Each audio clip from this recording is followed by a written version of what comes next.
Our MC Mujin fights the squad leader, Cheolboin, and he's playing with him like a kid, even dodging an attack in midair.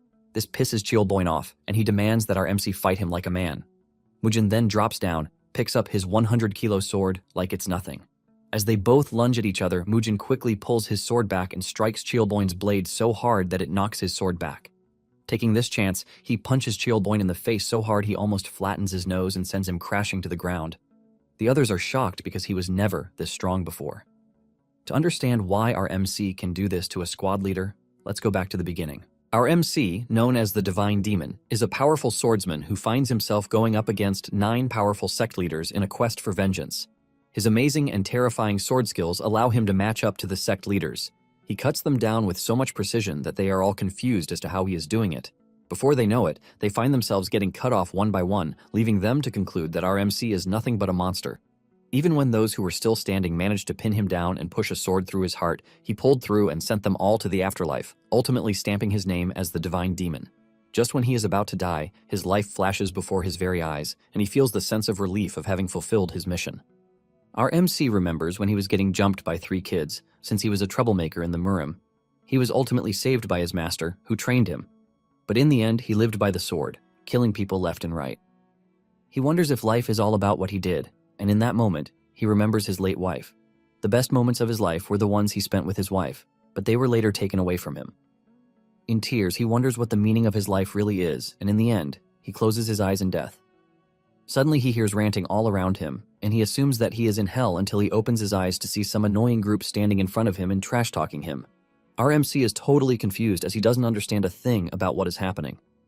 Standing beside him are 2 kids, and the male child is defending his elder brother, saying they can't hand over the clan's martial arts when his brother is still alive.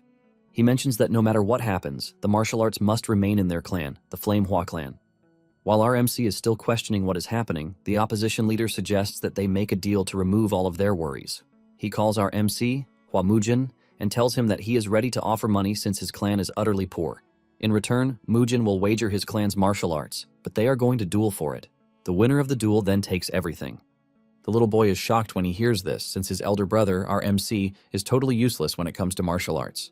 Our MC is tired of all the noise, and he is forced to ask the group who the hell is Mujin when he knows that he is entirely someone else. His so-called younger ones are left confused when he says this, and they stare at him like some kind of madman. Even his rival is forced to ask him what he said, and he reveals that he is known as the Divine Demon, but this only cracks him up, and he suggests that Mujin call him the King of the Underworld instead. Apparently, his annoying rival is Cheong Dobo, and he is the second son of the Cheonghua merchant group. Mujin's siblings are pissed that his madness is already getting out of hand, which is why he is saying trash. Even the master of the Cheonghua merchant group, Bu Choyon, makes fun of the clan, saying their clan is already done for, since the eldest son is in a bad mental state. Mujin remains silent as he tries to understand what is really happening. Since he is not saying anything, Dobo assumes that he has accepted the duel, and he informs him that the duel will be held at the Byung Pavilion next month. Dobo reminds Mujin that they made the deal under the martial arts code, and he is not allowed to break it because there will be consequences for it. After the group is gone, Mujin's supposed siblings turn to him, asking him what he plans to do since they have forced a duel on him. What makes it worse is that Mujin has not even swung a sword before. Mujin laughs out loud when he hears this, since he knows that swordsmanship is everything that he lives and breathes. He tries to aura farm by accessing his inner energy, but he suddenly realizes that it is gone, like totally gone with no ounce of it left. Frustration sets in when he also realizes that his body is very frail and weak. His sister bursts into tears, begging Mujin to come to his freaking senses. The little girl tells Mujin that he is trash, and he also calls him a fool for getting walked on by the merchant group. Her brother scolds her for trash-talking their brother and suggests that she apologize, but she refuses. She blames Mujin for their parents' deaths, and she runs off in tears after saying this. The little boy apologizes on his sister's behalf, saying she sometimes loses herself in anger, and after saying this, he also leaves. Mujin is utterly confused because he can't believe that even children now hate his guts and they call him a madman. Mujin is confused, and he knows that the last thing he remembers is cutting through the sect leaders without mercy. Mujin believes that he should have died peacefully, but he has suddenly found himself in a strange body. He crashes to the ground in frustration, wondering who the kids are. Just then, a weird dude, who happens to be his assistant, comes running over to him, asking him why he went outside with his frail body. He claims that he has been worried about him, but Mujin simply asks him who he is because he obviously doesn't know him. The dude, Masok, is surprised to hear this, and he assumes that Mujin is suffering from another seizure due to the madness affecting him. Since he believes that Mujin is truly suffering from amnesia, he decides to tell him his backstory. Apparently, Hua Mujin was once a talented and reputable kid whom several orthodox sects wanted as their disciple, and by age 23, he had become the clan's leader. Sok is tired of telling Mujin the story because he has repeated it over 6,000 times. Mujin doesn't think he was a promising kid because his energy core is obviously shit. In addition, he wants to know about the madness that everyone is talking about. Sok then decides to tell him about this too. 17 years ago, Mujin and Dobo had an unofficial duel, where they promised no inner energy. Mujin was 6 years old and Dobo was 9 years old at the time of the duel. Dobo agreed to this, and the fight between the two kids started. But as the fight progressed, Dobo broke their deal and struck Mujin with a punch imbued with inner energy.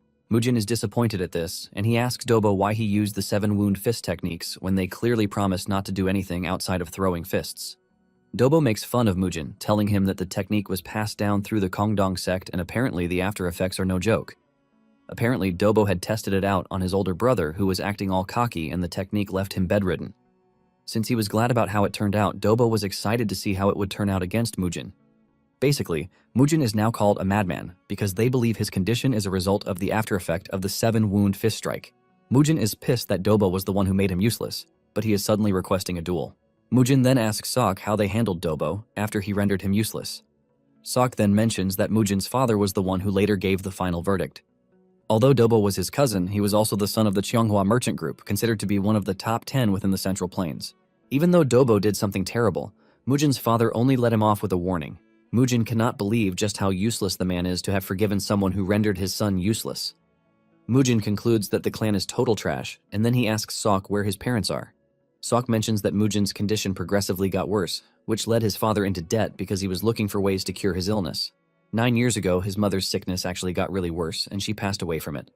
3 years later, his father joined his mother in the afterlife. Mujin basically became the son who killed his parents and ruined the clan.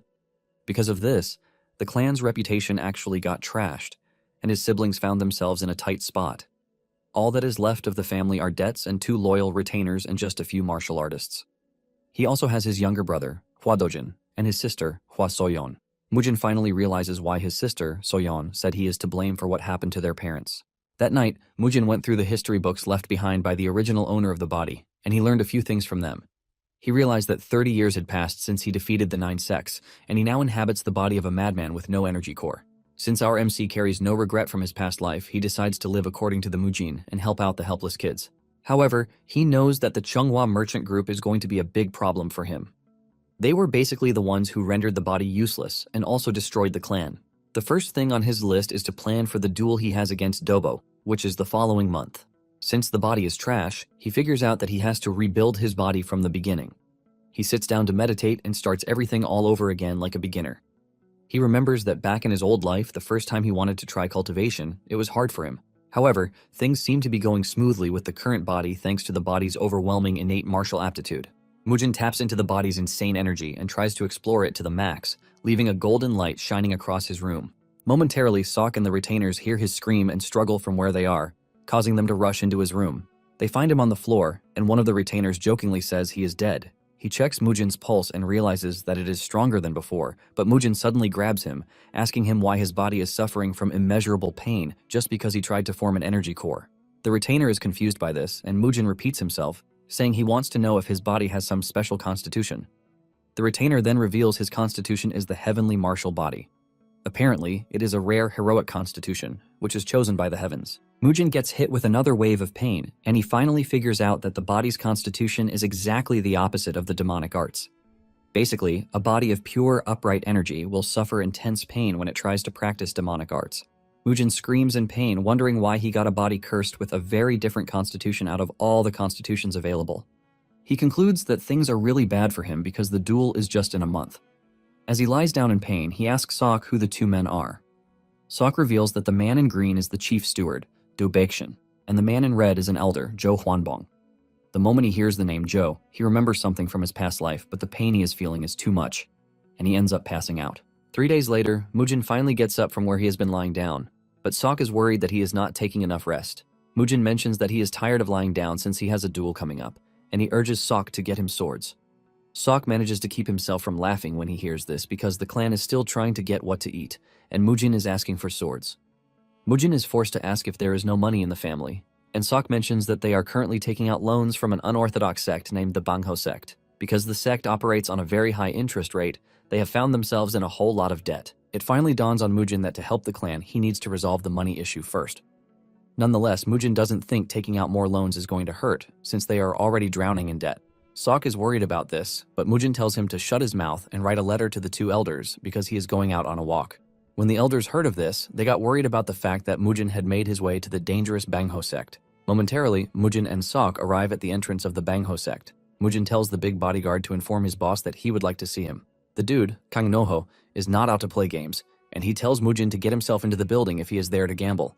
Mujin insists that Kang take him to his boss, but this starts to piss Kang off. Sok quickly cuts in, urging Kang to calm down because Mujin is not right in the head.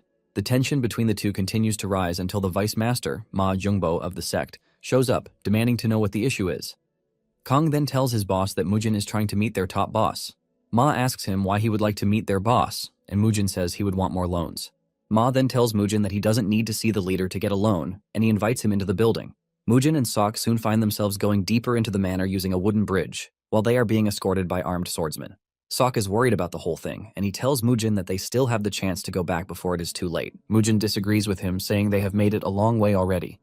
Sok then tells him that there was a particular granny who saw the leader of the sect fighting, and it turns out that the leader is quite powerful because he overwhelmed his opponent in seconds. Apparently, the leader is a martial artist who has learned a powerful killing technique. Mujin is questioning Sok's reason for telling him this when Ma cuts in, saying Sok is more knowledgeable because he caught on pretty quickly. However, it is already too late for them, because they have reached a deeper part of the cave, and before the two know it, they find themselves surrounded by armed swordsmen. Mujin is disappointed, and he asks Ma if this was his plan from the onset. Ma confirms this, and says he intentionally led him in because he obviously cannot touch him in public. However, he's not ready to give him a free hand the same way he gave his parents. Sok is not arguing with the group, but he begs them to let his master live.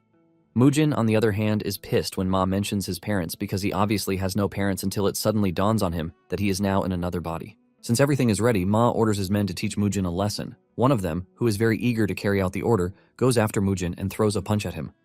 Sok almost faints in fear when he sees the punch coming straight toward them. Surprisingly, Mujin blocks the dude's punch, ultimately shattering his bones from the inside. The dude screams in pain and crashes to the ground while claiming that Mujin used some sort of cheap tricks on him. Mujin teases him, saying he actually has soft bones compared to his size. Mujin figures out that he has to do things without the use of his pure power. Ma is pissed that his men are wasting time, and he orders them to finish Mujin off. One of the swordsmen charges straight at him with his sword, but Mujin easily dodges the strike and figures out that he has to keep moving since he can't match the dude's power. Using his flexible body, he is able to dodge and deliver a headbutt that crushes the dude's face. The dude falls back, screaming in pain, while his colleague takes over from him and tries to slash Mujin, but Mujin dodges the strike. The attacker tries another strike, but Mujin jumps backward before delivering a kick to knock the dude out of commission. Before the armed men know what is happening, they find themselves getting toyed with, and in no time, they crash to the ground on their knees. Standing in the distance, Sok cries out to make sure that his master is safe, but Mujin calls him a dull head while mentioning that he is fine. Sok is utterly blown away, forcing him to ask Mujin where he learned the martial arts skills that he is using. Mujin then tells the dude that what he is witnessing is not martial arts but something he picked up on the streets. Sok is shocked to hear this since he doesn't remember Mujin spending time on the streets. Ma commends him for successfully dispatching his men, but immediately launches his coin at Mujin with a powerful force behind it. The coin narrowly misses Mujin's head, but he can feel the pressure from the coin, shocking him. Ma then angrily tells his men to leave because he will take care of Mujin himself. Mujin is surprised that he is facing so much hostility when all he wants to do is talk to their boss. Ma angrily replies that his boss is not someone that a trash fellow like Mujin can meet. Ma angrily whips out his sword and lunges toward Mujin, ready to take him down. In a surprising turn of events, Mujin blocks his power strike with a pair of chopsticks. Ma is shocked when he sees this, but little does he know that this is all Mujin could get, since he has no money for a sword. Mujin and Ma continue to exchange blows, but Mujin stands his ground with some excellent martial arts. Before Ma knows it, he finds his hand impaled with one of the chopsticks. Ma cannot believe that Mujin was able to find an opening even though he was trying his best to cut him down. While Ma is struggling, Mujin is busy having fun, while telling Ma that he might just regret himself if he decides to underrate chopsticks. Before Ma knows it, he finds himself struggling against chopsticks, leaving him surprised because he believed that Mujin was just a weakling who could not use chi. Ma is left to wonder how Mujin is able to reach such a terrifying state in a short space of time, but he doesn't want to believe that Mujin is the same person that he knows. Mujin continues puncturing his body with the chopsticks while telling him that he has such terrible skills. Ma refuses to lose to a pair of chopsticks, and he leaps into the air while aiming to finish Mujin off with his ultimate move. With how threatening he looks in the air, Mujin doesn't look scared one bit. He easily dodges Ma's attack, leaving him completely open. Ma is left to question why Mujin will have such a hidden power without him knowing. Mujin delivers a powerful punch to his body that fully destroys whatever pride he has left. With fear now reeking through Ma's body, Mujin repeats himself, saying all he wants is alone, but this time, he says it with a very deadly and terrifying face. Momentarily, Ma finally decides to sit down with Mujin after getting a thorough beating. His guards also find themselves bowing to Mujin while Ma talks with him. Ma then asks Mujin to tell him what he wants to know. Mujin asks Ma why his sect is lending a loan to his family without collateral, because he can sense malicious intent with the entire deal. Ma claims that they have no malicious intent, and Mujin is just overthinking things. Mujin doesn't believe this one bit because he can sense Ma's fear from where he is sitting. Mujin then decides to ask him again, but this time he urges him to think carefully if he doesn't want to be punished. Realizing that Mujin is not playing around, Ma finally reveals that they got their orders from the Cheonghwa merchant group. Mujin is not surprised to hear this because he knows that the group was involved in some way. He then asks Ma what sort of deal it is that they made with the Cheonghwa group. Ma is hesitant to speak, but Mujin quickly lets him know that if he dies defending the merchant group, he won't be missed.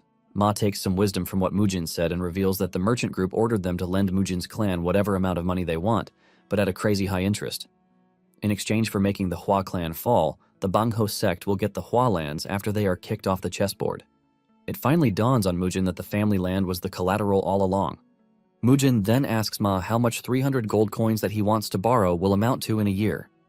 According to the contract, Ma reveals that the 300 gold coins would have amounted to 5,000 gold coins in repayment. Mujin is disgusted by this, but he really doesn't care, and he accepts the deal. With a more serious face, he asks Ma who helps them in cleaning up their messes. Ma then mentions that one of them is the social sect of the Four Martial Heavens, an alliance of unorthodox sects. Mujin is surprised to hear this, and Sok mentions that it is a new alliance. Mujin is irritated by the Four Martial Heavens, and he even calls the B word. Sok believes that his master's madness is playing because he has never seen him meet the alliance in the past, but he is literally cursing them out.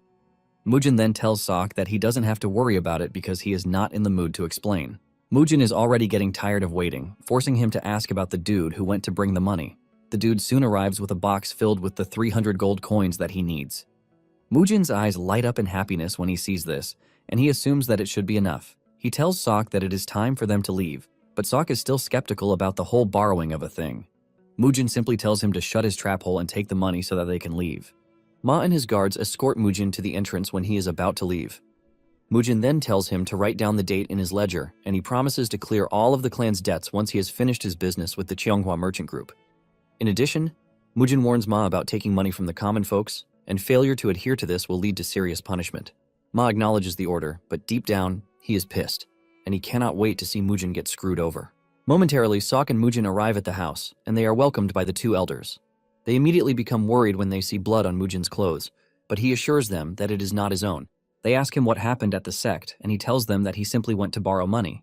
Mujin claims that the clan is in need of money because they need to feed their warriors to prevent the little they have left from running off. The elders don't want to believe that it was the sect that borrowed Mujin the money, and they assumed that he stole it. Mujin tells the elders that the sect has everything documented in their ledger, according to what he told them. Mujin then tells the elder that all he needs from them is to take care of his siblings and make sure that they are well fed and clothed. After handing out his instructions, he simply wishes them luck before walking away. Mujin then visits his parents' memorial room, but since he didn't have parents in his past life, he has no idea what to say. He finally opens his mouth to tell them that the money issue has been solved, and he also promises to take care of his siblings and servants, and by this, he urges his parents to rest in the afterlife. He also assures them that he is going to beat the brakes off of Dobo for challenging him to a duel. Unknown to him, he is being watched by Soyeon and Dojin, and the kids look absolutely impressed. Later on, Mujin ordered 3 swords that weigh 50 kilograms, 80 kilograms, and 110 kilograms respectively. The servants who brought in the swords almost broke their backs while doing so, but Mujin is just glad that his swords finally arrived. Sok is forced to ask him what he plans to do with such heavy-ass swords, and Mujin smiles, saying he plans to do what everyone else does with a sword, which is obviously swing it. Mujin excitedly reaches for the 50-kilogram sword and plans to start with it. However, his smile soon fades when he realizes that the sword is too heavy for him to lift. He concludes that the body is nothing but trash. However, he is not ready to give up. Nonetheless, he realizes that he can lift it a bit if he uses his 2 hands. Mujin can see Sok staring at him in disgust, and he urges him to get down to preparing his meal. He reminds him to add loads of meat to his food, and Sok dejectedly walks away in worry. Mujin sits with the sword, with the push that he has just 2 weeks to train his heart out before the duel. His body's constitution, which is the heavenly martial body, is the total opposite of the demonic arts that his master taught him. He figures out that the only solution he has is to learn the martial art of his master's friend, the peerless Nine Swords. Refusing to give up, he starts swinging the sword by force inside the house. Meanwhile, Dobo has gotten the information that Mujin dealt with the Bangho boys so harshly that they will not be able to move for 2 weeks. Dobo is surprised to hear this since Mujin lacks an energy core to have pulled it off. Dobo smiles evilly while thinking of preparing something sinister ahead of the fight. Dobo is also excited to see what Mujin has hidden inside him when they finally go against each other in the duel. Momentarily, Mujin begins training his body in the hardest way possible. He figures out that he should be able to push the body to its limit since it's a body blessed by the heavens.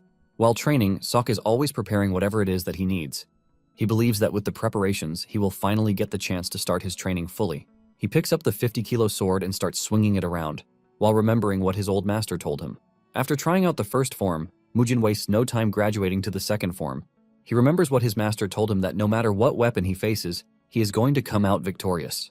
As the training progresses, he realizes that he is already getting overwhelmed, but he figures out that he has to endure it. In no time, he finds himself wielding the sword comfortably, and even leaping around the room as if the sword were not heavy. Momentarily, he moves over to the third form, while also trying his best to control his chi to become as powerful as it can. To help him with his training, he has a bunch of training items already prepared to simulate what a real battle will look like. His first opponent was a hardball, which he managed to dodge for some time before getting hit from behind. After this, he faces off against spiked bamboos, and by using the fourth form of the sword, he cuts down the bamboos. Apparently, his sword skill might look simple, but it is quite dangerous as it can cut through a whole load of things. Even with how much he tried, he was not able to hit logs flying at him with his fourth form, forcing him to graduate to the fifth form. This time, he slices them all with his powerful fifth form. With his sword's power, he is confident that nothing can stop him, and numbers are nothing. After moving past the logs, he faces off against candles placed in bamboo, and for this, he employs his sixth form. He swung his sword so hard that it blew out all of the candles at once. Once he overcomes this, he figures out that his next stop is outside the house, where he can use his seventh form. Using his powerful seventh form, he scales through yet again. In no time, he reaches the ninth form with the determination that there is nothing his sword cannot cut through. He finally reaches the peak stage for the sword, and Mujin crashes to the ground in relief. But at the same time, he is not entirely pissed because he can't replicate his final form from his old life. He remembers taking teachings from his teacher when he was younger, but at the start, he never really took his master's teaching seriously. He believes that his master's friend was just taking a piss, while saying the trash and impossible feats about cutting down everything with a sword. His master admits that it might sound crazy, but he is not willing to allow his friend's martial arts to die. Since he was not able to properly inherit it, he wants Mujin to do so on his behalf. His master let him know that his late friend was the only swordsman who could go head-to-head with his skills. To make it more interesting, he had no chi. But Mujin's master says there is the possibility that he was using movement arts. Because those in his sect couldn't properly learn it, he decided to teach Mujin's master in an attempt to pass it on to someone worthy of it. After hearing this, Mujin laughs out loud to mock the arts, but his master flicks him on the head so hard that it almost crushes his skull. He tells Mujin that he has to follow whatever instruction he gives him, and Mujin has no choice but to accept his master's wishes. His master told him that if he performed the sword art 1,000 times, his body would change. But if he performed it 100,000 times, his chi would begin to enter his sword. Basically, swinging it 1,000,000 times will make him invincible to even the most powerful swordsman. Mujin was blown away by this because it is going to take him 3 years to finish the cycle if he swings his sword 1,000 times a day. This leaves Mujin asking his master if his friend truly matched his skill, but he says he has no idea, but he is pretty sure that one of them would have died if they had gone all out. Because of this, Mujin became curious about what kind of man his master's friend was. Mujin finally wakes up from different resounding slaps from Sok. Mujin figures out that he has a long way to go because he fainted just after practicing the move once, and he is nowhere near 1,000. Nonetheless, he has to eat because it is already late, and when he looks at the plate of food in front of him, he realizes that it is pork. He is disappointed, and he tells Sok to get pork the next time, since it is the easiest to help bulk up. He lets Sok know that he is free to use the money that they borrowed from the Bangho sect because he can easily borrow more later. He tells Sok that his plan is to keep eating beef for the rest of the duration that he fights Dobo. Sok then asks Mujin when he learned the martial arts that he learned because he is pretty sure that Mujin didn't know martial arts before. Since Mujin has told his siblings already, he figures out that telling Sok is also not a bad idea. Mujin then reveals that he is not the real Mujin because his real identity is the divine demon. Sok assumes that Mujin is joking around and spewing some fantasy nonsense. Sok says he is only worried that Mujin is going to lose his memories and just disappear one day, but Mujin grabs him, assuring him that he is not going to leave the clan until it becomes the greatest clan in all of Sichuan. After all, Mujin has no choice since he has nothing else to do. Sok taunts his master, saying he is spewing trash, but this earns him a painful finger flick to the head. Once they are done talking, Mujin tells Sok that he is free to leave, and Sok does as told. Meanwhile, the two clan elders are trying to run away with the kids before the duel, since they believe that Dobo is going to kill Mujin, ultimately making the clan ripe for the taking. Shortly afterward, Mujin has trained his heart out, so that he is now able to carry the 70-kilo sword with just one arm. However, his technique remains unstable, and he only has a week to the duel. He is sweating in the training room when the kids enter to check on him. Mujin urges them to leave because it is dangerous for them to be there. The kids tell Mujin that they are only worried about him because they have been watching him push himself to the limit for the past few days. Soyeon is worried that Mujin is doing all of these because of what she said, but she lets him know that she never meant it, because she was just angry. Staring at the two kids reminds our MC of his lover's siblings from his past life. Mujin pats them on the head, telling them that they have nothing to worry about. The two kids start to mimic Mujin, while commending how great his posture was. The way the two are arguing with each other on who is wrong or right makes him remember when he trained with his master and had it tough. Suddenly, it dawns on him that the most important thing with the Peerless 9 sword is the breathing technique. Realizing this, Mujin tells the kids that he is going to win no matter what, and he urges them to go back to their room. The kids are worried, but they assume that things are going to be fine. Once he is alone, Mujin begins the breathing technique while swinging his sword hard. With the help of the breathing technique, he is able to use up his collected internal energy all at once. Before he knows it, he already grasps the idea of the movement arts, which is a chi art where one builds up internal energy through movement. Basically, movement arts are considered low-rate martial arts, which is why people don't think much about them. Using the breathing technique, Mujin is able to swing the sword much easily, giving him what it takes to cut down a statue. Meanwhile, Jo Hwanbong is seen talking to Sok about Mujin's sudden change. Sok tries to attribute Mujin's sudden healthiness to the one wudang session that he went through, but Jo is not a fool. He tells Sok to make sure he reports whatever changes he comes across to him. Sok makes his way to where his master is training, only to find it upside down. He tries telling him that his food is ready, but Mujin is disappointed, saying the training room is too small for him to train in. Because of this, Mujin says he will start using the training hall. Mujin makes his way to the big training hall only to find other warriors training there, and they all have their eyes on him. Sok tells the other warriors that he will have to train alone and suggests that they all move out of there. He urges them to use the other training hall, but the warriors are left wondering why a half-dead dude is spewing out instructions to them. They believe that Mujin is not a freaking martial artist just because he has a sword. Mujin notices the differences in their mood, and he comments on this. The other warriors want to stand up against Mujin, but the squad leader, Cheol Boyne, tells his men to leave the hall for the young master. Cheol ultimately believes that Mujin has lost his mind yet again. Just then, Mujin stops Cheol, letting him know that he should be a man and talk to him directly. Cheol then turns back, and Mujin suggests that they fight, since they are swordsmen. Cheol says he would not do this because Mujin is the future leader of the clan. Mujin then tells Cheol to remain a coward and not show his face, since he knows that he can't back his word. This is enough to get Cheol to unsheath his sword, ready to take on Mujin. The fight begins, and Mujin immediately pushes his sword into the ground before leaping toward Cheol in a daring move. He gets to Cheol and pushes his head before he can even react. The warriors are genuinely confused because they have never seen a duel without a sword before.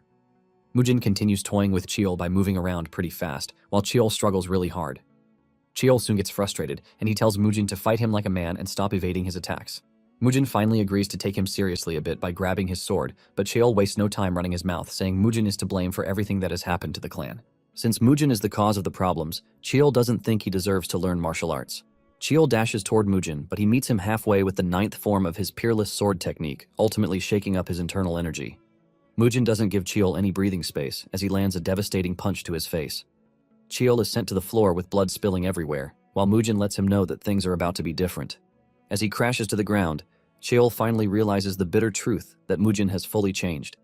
He can sense the determination burning right out of Mujin's body, unlike before. Cheol hits the ground, ultimately shocking Sok and the other warriors watching the duel. The warriors run over to check on their boss, who is lying down, totally knocked out. Mujin stands like a proper winner, while asking Cheol if he has any problems concerning his victory. One of the warriors screams at Mujin, telling him that he used a cowardly move. Cheol pulls himself together and screams at the dude to shut his mouth before admitting that he actually lost. Cheol pays his respect to Mujin while telling him that he has actually learned from him.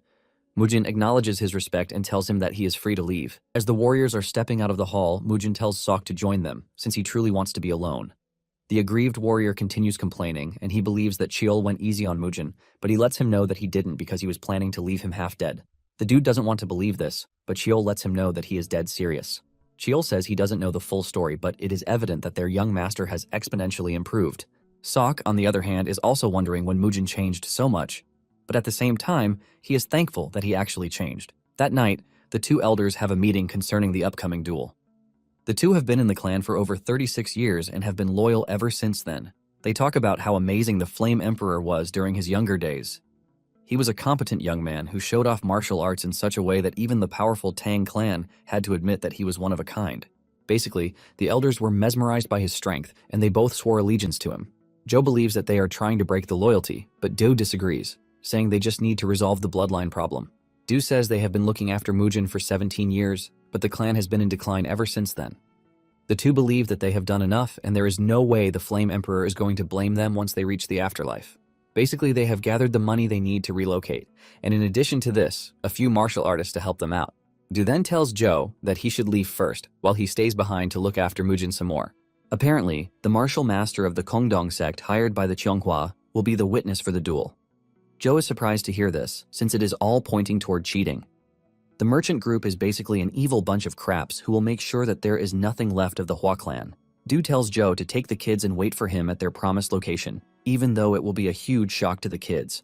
Later on, Mujin realizes that the amount of beef he is getting smaller, leaving him to ask Sok why this is. Sok then reveals that the steward is giving him little money, and even though Mujin is pissed about the whole thing, he leaves it aside to show Mujin his cool outfit. Sok crushes his beautiful imagination by telling him that he looks better when he was all bandaged up. When it is time to leave for the duel, Mujin runs into Do outside the house. Mujin initially thinks he is there to stop him, but he says no, revealing that he is actually there to follow him to the duel. Mujin figures out that Do is just worrying himself when all he plans to do is beat his rival to a pulp. With this, Sok and Do join Mujin on the way to the duel venue. At the arena, everywhere is bustling with a crowd who want to see the duel and those who are there to make bets. Because of the high odds placed on Mujin, most put their money on him. Momentarily, he arrives at the arena with lollipops in his mouth, and those who saw him believe he is a weakling and would even prefer to cancel their bets. When he steps into the arena, he meets Choyeon, who asks him if he really wants to go ahead with the duel. The spectators, hearing this, believe that Mujin was the one who requested the duel first despite his weakness, and they believe that his madness is running riot. Mujin is utterly pissed when he realizes that the group is already painting them as the bad guys, and he plans to punish them for this. Mujin confidently tells Choyeon that he is not going to sit around and let her steal the secret manual of his clan, which is precisely why he has to fight them. The spectators are shocked to hear this because they never expected a merchant group to go after a martial arts secret technique. Choyeon is totally confident about the way things are going, and she believes that Mujin will pay for trying to act cool. The fire is set and all preparations are ready for the duel. The host announces that the duel's witness will be Han Yigong of the Kongdong sect. Han is seen standing on the balcony, looking all cool and strong, ready to bear witness to his master's wishes. He tells Dobo and Mujin to both fight fairly in front of the watching crowd. Just then, Dobo makes a shocking revelation, telling Mujin that the martial outfit that he is currently wearing was sent personally by him as a commemoration of Mujin's return. Mujin smiles when he hears this, and he whips out his large sword, telling Dobo that he will have no choice but to return the remaining goods after the duel. The entire crowd is shocked to see this because they have never seen anyone engage in a duel with such a large sword. In addition to this, they all believed that the Flame Emperor is known for his bare-handed martial arts. Even Do is shocked, and he asks Sok if Mujin said anything unusual. Basically, the two initially suggested that Mujin run because they believe he has no way of defeating his opponent. However, Sok is starting to have some sort of belief in Mujin, saying he might have a chance, but Do's conviction is completely different. Once both sides are ready, the referee hits the bell to start the game. Enraged, Mujin goes after Dobo right off the bat. He swings his large sword at him, delivering a powerful and devastating attack. Dobo narrowly dodges the strike, but it destroys the ground that it hits. The spectators are blown away because they never expected Mujin to be that fast and exceptionally strong. What everyone believed was that Mujin had no martial arts capability, but he was moving in such a crazy manner. Even Dobo is utterly shocked since he was expecting a very easy duel. Mujin continues with his attack as he charges toward Dobo yet again. He continues swinging his sword at him, but Dobo manages to block his hit, and they stand toe-to-toe against each other. This leaves a clashing sound and a glorious sight for them to see. Choyeon is surprised that Mujin is actually staying in the fight more than she gave him credit for. However, she is convinced that no matter what training he has done, he is still nowhere near Dobo. Mujin continues swinging his big sword at Dobo, but he easily dodges it, thanks to his flexibility. As the fight progresses, Dobo manages to land a counterattack that sends Mujin backwards, and he swears he is going to leave Mujin in a worse position than before. He is confident that he has what it takes to break a man's will. Standing at the balcony, Do confesses that he is impressed by how Mujin is holding out in the fight. Sok then tells Do that with what he is looking at, Mujin has not even revealed his trump card yet. Do believes that Sok is saying trash, but Sok mentions that he secretly watched Mujin train on his own, and he assures Do that something more powerful is coming. As the fight progresses, Mujin figures out that his strength is currently on par with Dobo's, leaving him to question the training procedure.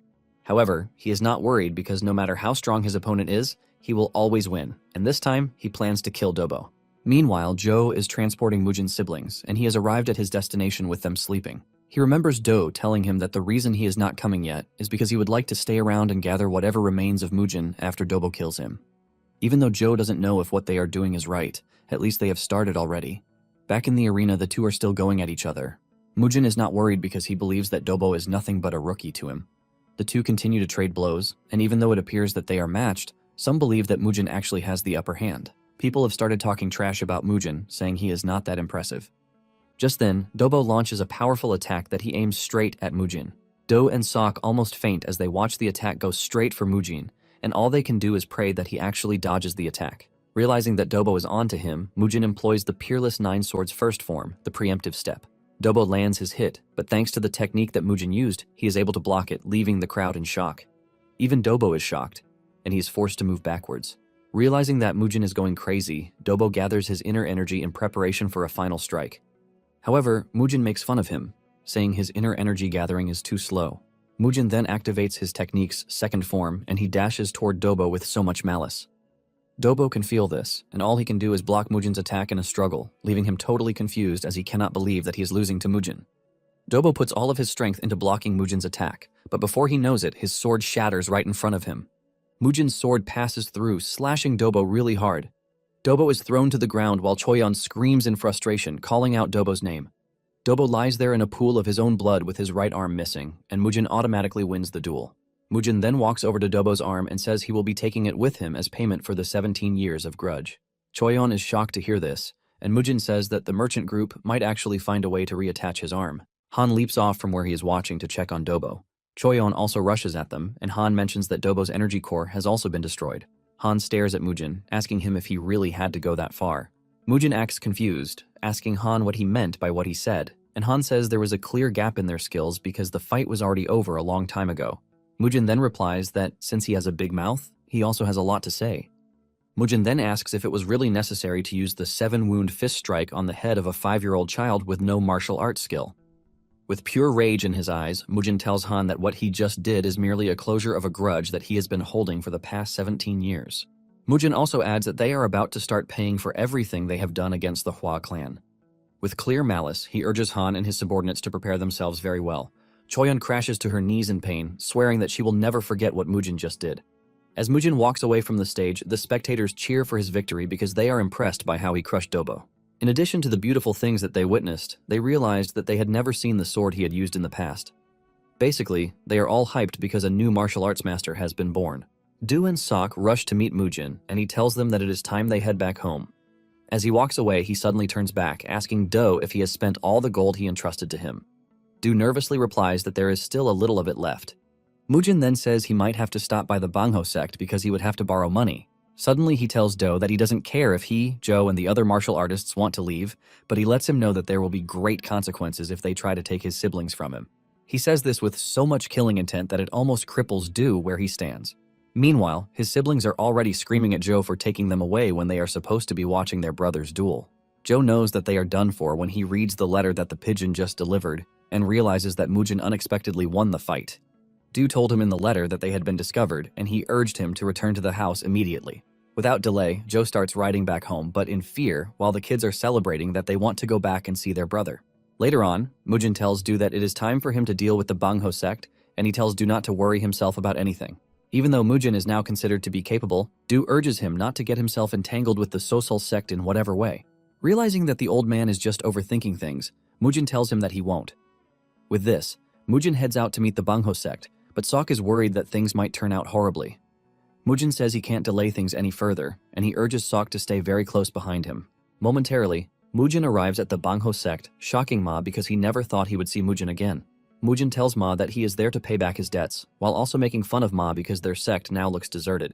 Ma tries to cover up their loss by saying most of the gamblers in the region only left because they needed to watch his duel against Dobo. Since he claims that everyone went to watch him fight, Mujin asks him if he held betting pools on his match. Without a doubt, Mujin is pretty sure that they gave him the higher odds. And from this, they would have made a bulk load of money. Since they have made some money, Mujin automatically reveals his interest, and Ma obviously knows that he is about to milk them. To avoid getting into any trouble with him, Ma tells him that they are going to express their gratitude. Mujin is pleased to hear this, since everyone obviously likes money. Ma can sense the cold aura coming from Mujin's body, and it simply shows that he is filled with so much killing intent. Mujin then asks Ma about his boss, and this shocks Ma, asking him why he wants to know where their boss is. Mujin slams his hand on the table, telling Ma that he is pissed when he has to ask a question more than once. Mujin is about to run wild when the leader of the sect, Chai Wongyol, appears in the room. Mujin is surprised to see an ugly face who turns out to be the leader of the sect. Che confesses that his boys have already told him about Mujin, and Mujin asks him why it is so hard to see him. Mujin doesn't hold back from taunting him, telling him that he has an ugly face. Standing behind Che is an interesting fellow, and Mujin asks if the fellow is his servant. Flowing out of the dude is pure malice, and he turns out to be Death Black Crow from the social sect. Black Crow scolds Mujin for eyeing his money, and even though he was told to avoid the social sect, Mujin just found himself staring at one. Mujin simply tells the dude to keep his mouth shut if he doesn't want to die. Black Crow angrily dashes at Mujin, ready to tear him apart, and this scares Sok. Mujin doesn't feel any threat coming from Black Crow, as he is determined to take down anyone who gets in his way. Mujin throws a chopstick at Black Crow, and with so much power behind it, he punctures his hand. This is when it dawns on Black Crow that Mujin is not an ordinary dude, and he needs to take him seriously. Mujin then tells Black Crow that he wants no compliment from someone as trashy as him, but this gets Black Crow mad, and he angrily runs toward Mujin again. This time, Mujin decides to meet him halfway, and he runs toward him, but suddenly vanishes right in front of him.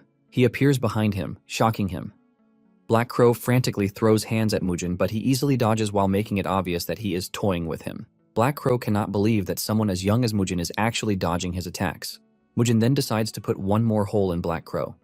Mujin pushes the chopstick into his left eye, causing him so much pain that his scream scares those who are watching. Black Crow falls to his knees while calling Mujin the B word, telling him that the social sect will come for him for attacking a member. Mujin is interested to see what the sect is capable of, and he kicks Black Crow in the head while telling him to urge the social sect to come at him all they want. However, before the sect comes, Mujin lets Black Crow know that he is not leaving the room alive. Just then, Black Crow starts begging, telling Mujin that he is ready to give him anything he wants as long as he spares his life. Mujin is surprised that Black Crow desires to live, but since he offered him wealth, Mujin holds back from sending him to the afterlife. Black Crow says all his wealth is in Dechang, but he promises to bring them back.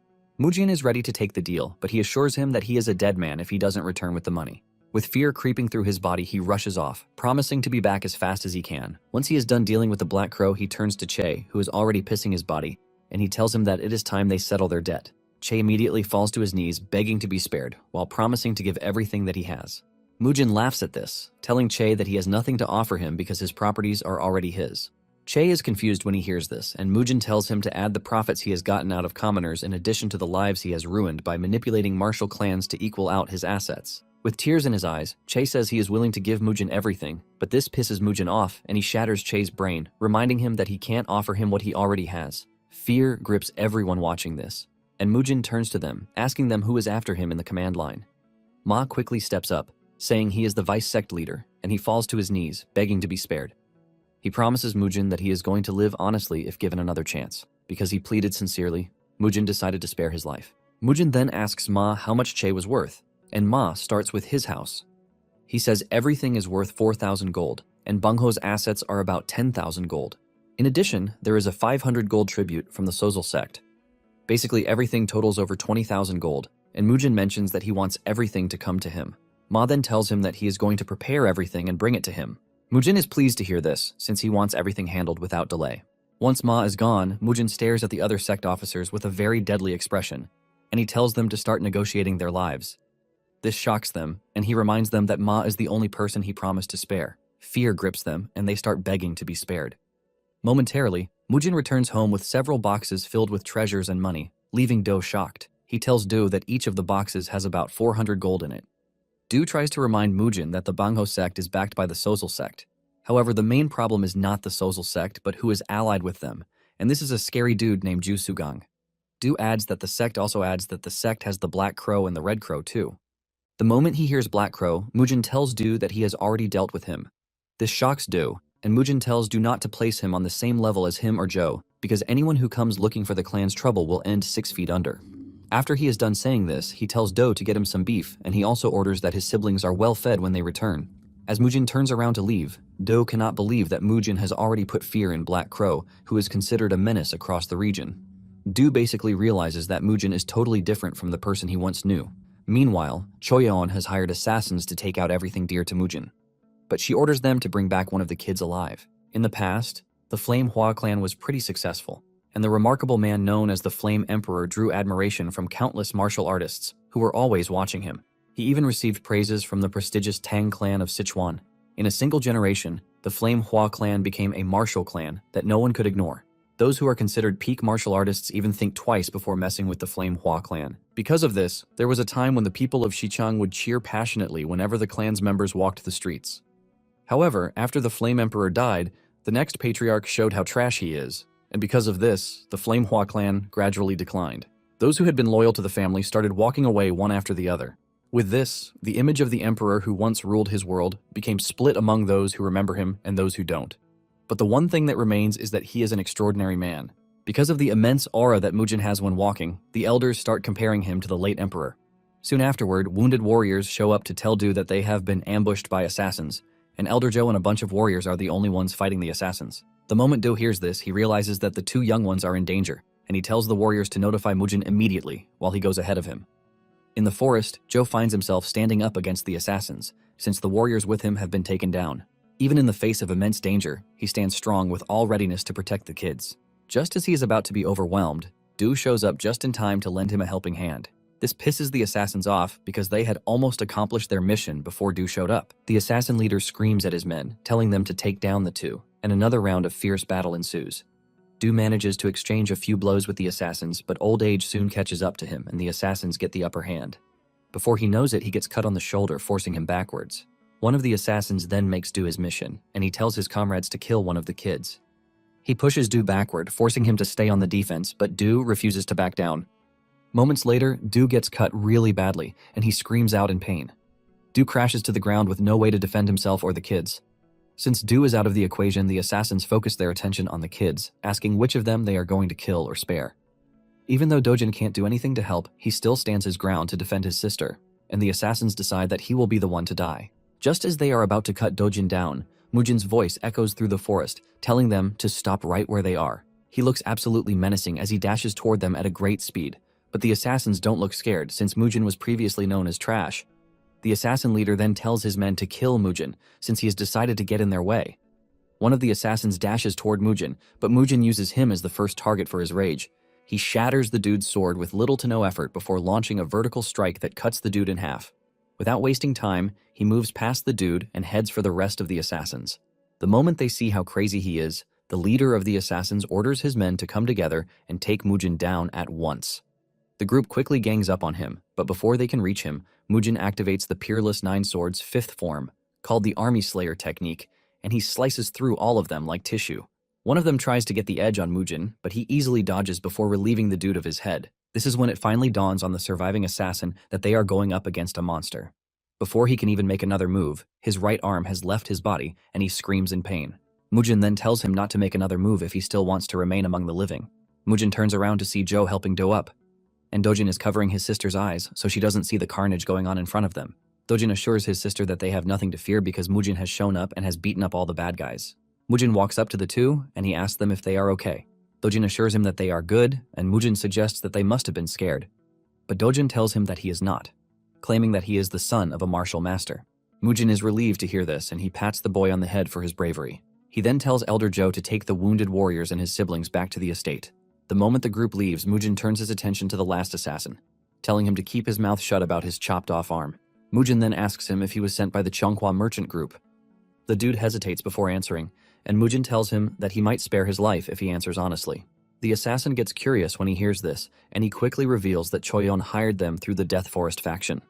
After telling Mujin what he knows, he asks him if he is going to let him just like he said. Mujin then tells him to run back to Choyeon to tell her that he has wiped out the group she sent after his siblings and to let her know that he is coming for her head next.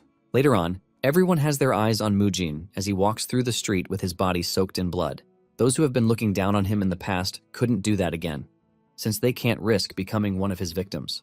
The people are curious to know if the prodigy that they knew when he was a kid is finally back. After making sure he has farmed enough aura on the street, Mujin finally returns home and Masak comes running over to welcome him, but Mujin pushes his head aside. He asks Masak if the wounded warriors are all in the medicine hall, and he says yes. Masak reveals that Dojin and his sister are also resting in their chambers to regain their strength. Mujin is glad to hear this, and he tells Masak to prepare a bath for him. Moments later, Mujin soaks himself in the nice bath prepared for him by Mujin. While taking his bath, he thinks of his siblings and his desire to keep them away from seeing the bad in the world. Even though they are children from a martial clan, Mujin doesn't think it is right for them to be exposed to cruelty at a young age. However, at the same time, he is worried that he is projecting his past fear onto them. The next day at the medicine hall, Mujin walks up to Elder Joe to ask him about the Red Flame art manual. Joe is shocked when he hears this, and Mujin asks him why he is startled. Joe asks him why he is asking for the manual, and Mujin realizes that Joe is worried that he is going to relapse and tear things apart. Joe subtly replies that this is not his reason, and Mujin basically tells him that he is planning to train on his own, since Joe is currently out of commission. Mujin can also see that Joe is doubting his ability, but Joe denies this. Mujin then assures Joe that he has nothing to worry about because he is not going to throw a fit. Realizing that Mujin has no ill intentions, Joe finally provides the manual for him. After Mujin is gone, Joe expresses his worry to Do, asking him if he has not made the wrong decision by giving Mujin the manual. Do tells him not to worry because Mujin has been displaying some really excellent swordsmanship of late. Do says it was because of Mujin that they were able to survive the assassination attempt. Do also adds that Mujin appears to have been cured, and he believes that the Taoist's treatment is working. Joe agrees that the treatment is working, but at the same time he wonders if the treatment is also helping with his martial arts skills. Do also say Mujin's sudden improvement is something to note, and he believes that he had a fateful encounter because this is the only explanation for his sudden improvement. Joe is happy with the way things are going, and he believes that the clan's decline is finally coming to an end. At the training ground, Mujin calls his siblings together to train them.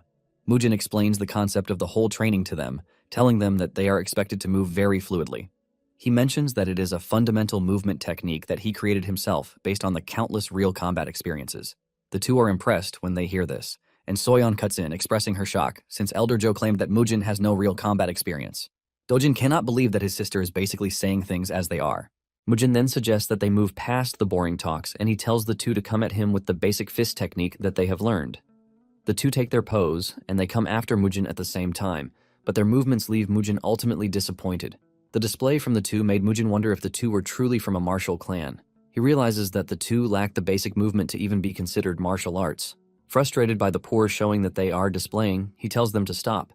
He says they need to stop training for the day because his head hurts. The two are surprised that he is claiming he has a headache when they didn't even touch his head. Mujin then lies that the two are more skilled than he thought. He tells them that the only thing they need to do at the moment is to strengthen their bodies before learning any advanced techniques. After the two are gone, Mujin realizes that he has a big task on his hands and it won't be easy. He then realizes that his master must have had a hard time training him too. Nonetheless, Mujin is prepared to restore the clan to its greatness since he was the one to blame for what happened. In addition to this, Mujin aims to defeat the one person he failed to defeat in his previous life. Mujin then grabs his sword and he begins his solo training. And he can clearly see that the sword has gotten really light in his hand. He also figures out that his speed is increasing with every repetition of sword forms. Some days later, Do and Joe finally return to duty. Masak tells him that they have done everything he asked, and he commends them for a job well done. But Masak wanted more. Mujin angrily reminds him of what would have happened if he had arrived on the scene a bit later. Mujin then warns the elders, telling them that they are going to die if they ever pull such a stunt again. The two acknowledge this, and they bow to Mujin while apologizing for being foolish. Moments later, the said Taoist who treated Mujin Do Youngsu shows up. Mujin doesn't know who he is, and he has already insulted him before Masak tells him that he is the Taoist who treated him. Masak apologizes to the old man, saying Mujin has not fully recovered, which is why he is acting the way he is. But Mujin kicks him off for saying trash about him. Mujin then decides to play along, and he tells the old man that he is sorry for not recognizing him. Mujin urges the man to follow him, since he must be exhausted from his long journey. Some days earlier, Masak had told Mujin about the Taoist priest, saying he inherited the Taoist lineage of the Wudang sect. Masak claims that Mujin was healed thanks to the positive energy healing from the priest, and he reveals that the chief steward paid a huge sum to invite the Taoist. Now in the present day, Mujin is glad that he is finally meeting the man, which is why he is inviting him inside the compound. Mujin then asks him if it is true that he inherited the Wudang sect's Taoist lineage, and Youngsu confirms this, while acting all cool. He mentions that he is the only Taoist to inherit the essence of the Wudang sect's true lineage. The moment Mujin hears this, he stamps on his feet and asks him with all seriousness if he is truly the Wudang White Immortal, because he has never heard of any successor of Wudang's Taoist lineage still alive. Youngsu wants to act like a fool, but Mujin lets him know that he has a little time frame to come clean before he changes his mind. The Taoist maintains his innocence, asking Mujin if he is doubting the one person who healed him, but Mujin immediately whips out his large sword. He tells Youngsu that since he is claiming to be a Taoist, he says he should have no issue dodging his strike. Mujin swings his sword and barely misses cutting the old man in half, but the strike leaves a huge dent in the floor. Masek and the elders panic when they see this because they believe he is going crazy. Mujin tells the trio to keep their mouths shut and get him water because he wants to show them something funny. The moment the water arrives, Mujin soaks Youngsu with it. Youngsu still tries to act like he knows nothing, as he asks Mujin if this is the way they repay kindness in the clan. Mujin ignores him and grabs his long beard, which immediately comes off, shocking the elders and Masok. Even Youngsu realizes that he is screwed because they have found out that he is wearing a fake beard. Mujin makes fun of him, saying he even tried his best to glue the beard carefully. Youngsu soon finds himself answering to Mujin and his retainers, and Masek asks Mujin what he plans to do to the dude. Mujin replies that he has no intentions of letting Youngsu go, and he says he might just cut off his limbs and turn him into an eunuch too. Youngsu freaks out when he hears this, and he starts begging Mujin to spare him. Mujin assures him that he has no intention of killing him because if he does, there is no way for him to get his money back. Mujin says he just wants to cut off his limbs, but Youngsu begs in fear, telling Mujin to leave his body parts intact. Youngsu promises to return all the money that he swindled.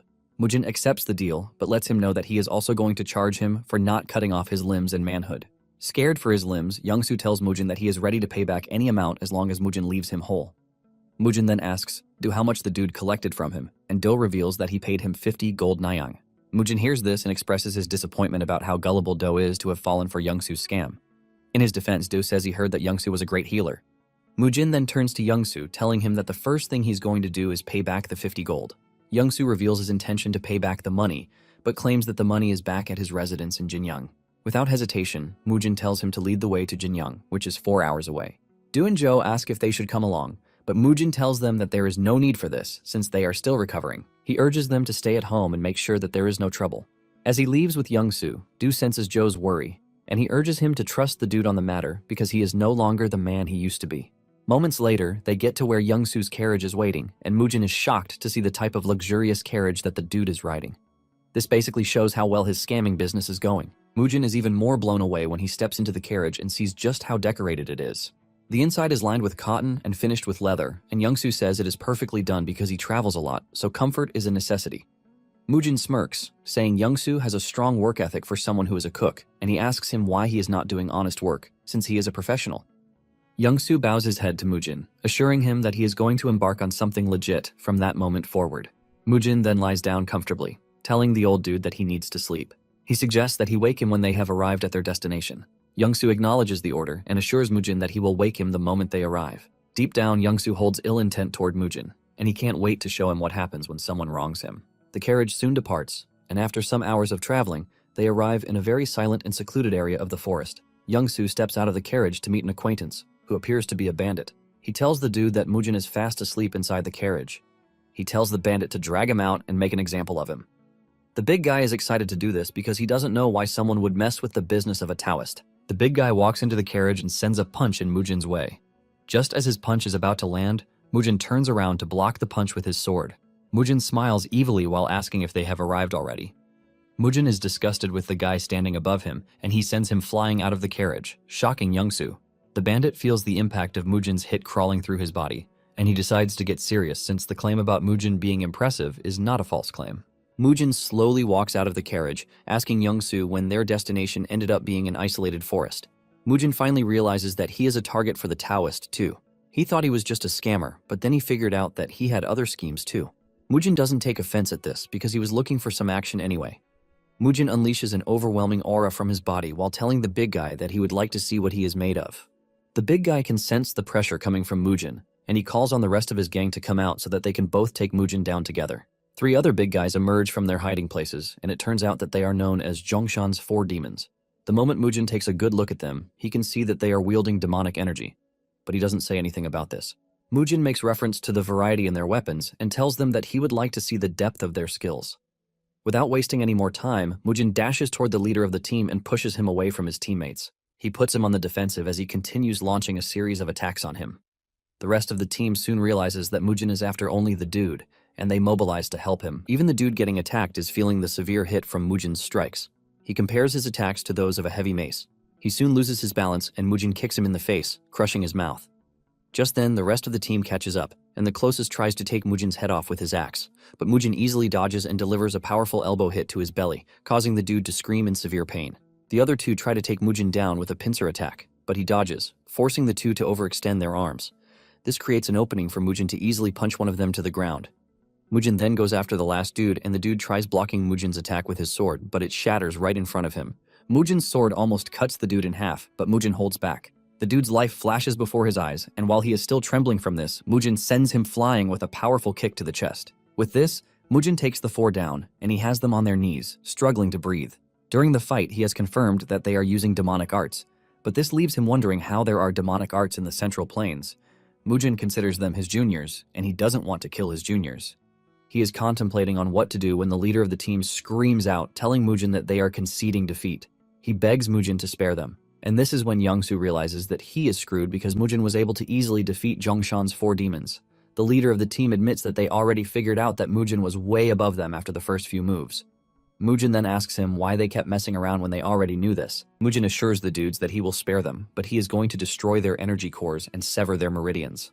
The moment they hear this, the team leader goes on his knees and begs Mujin not to ruin their lives as martial artists because they only did what they were told. Mujin then tells the dude to stop whining because they are already old as it is. Mujin demands to know who they learned from, and the dude initially acts confused until Mujin tells him that he would like to know his master. Mujin mentions that he can clearly see that they are using demonic energy, even if it is pathetic. Mujin is curious to know who taught them demonic arts, and the team leader reveals that they don't know his name. Mujin is pissed when he hears this because he can't believe that they are a bunch of useless disciples who don't know their master's name. The team leader then confesses that their master never told them his name, and he also adds that they shouldn't look for his other disciples. Mujin replies that they should have just put their heads down and learned trash martial arts instead of engaging in banditry.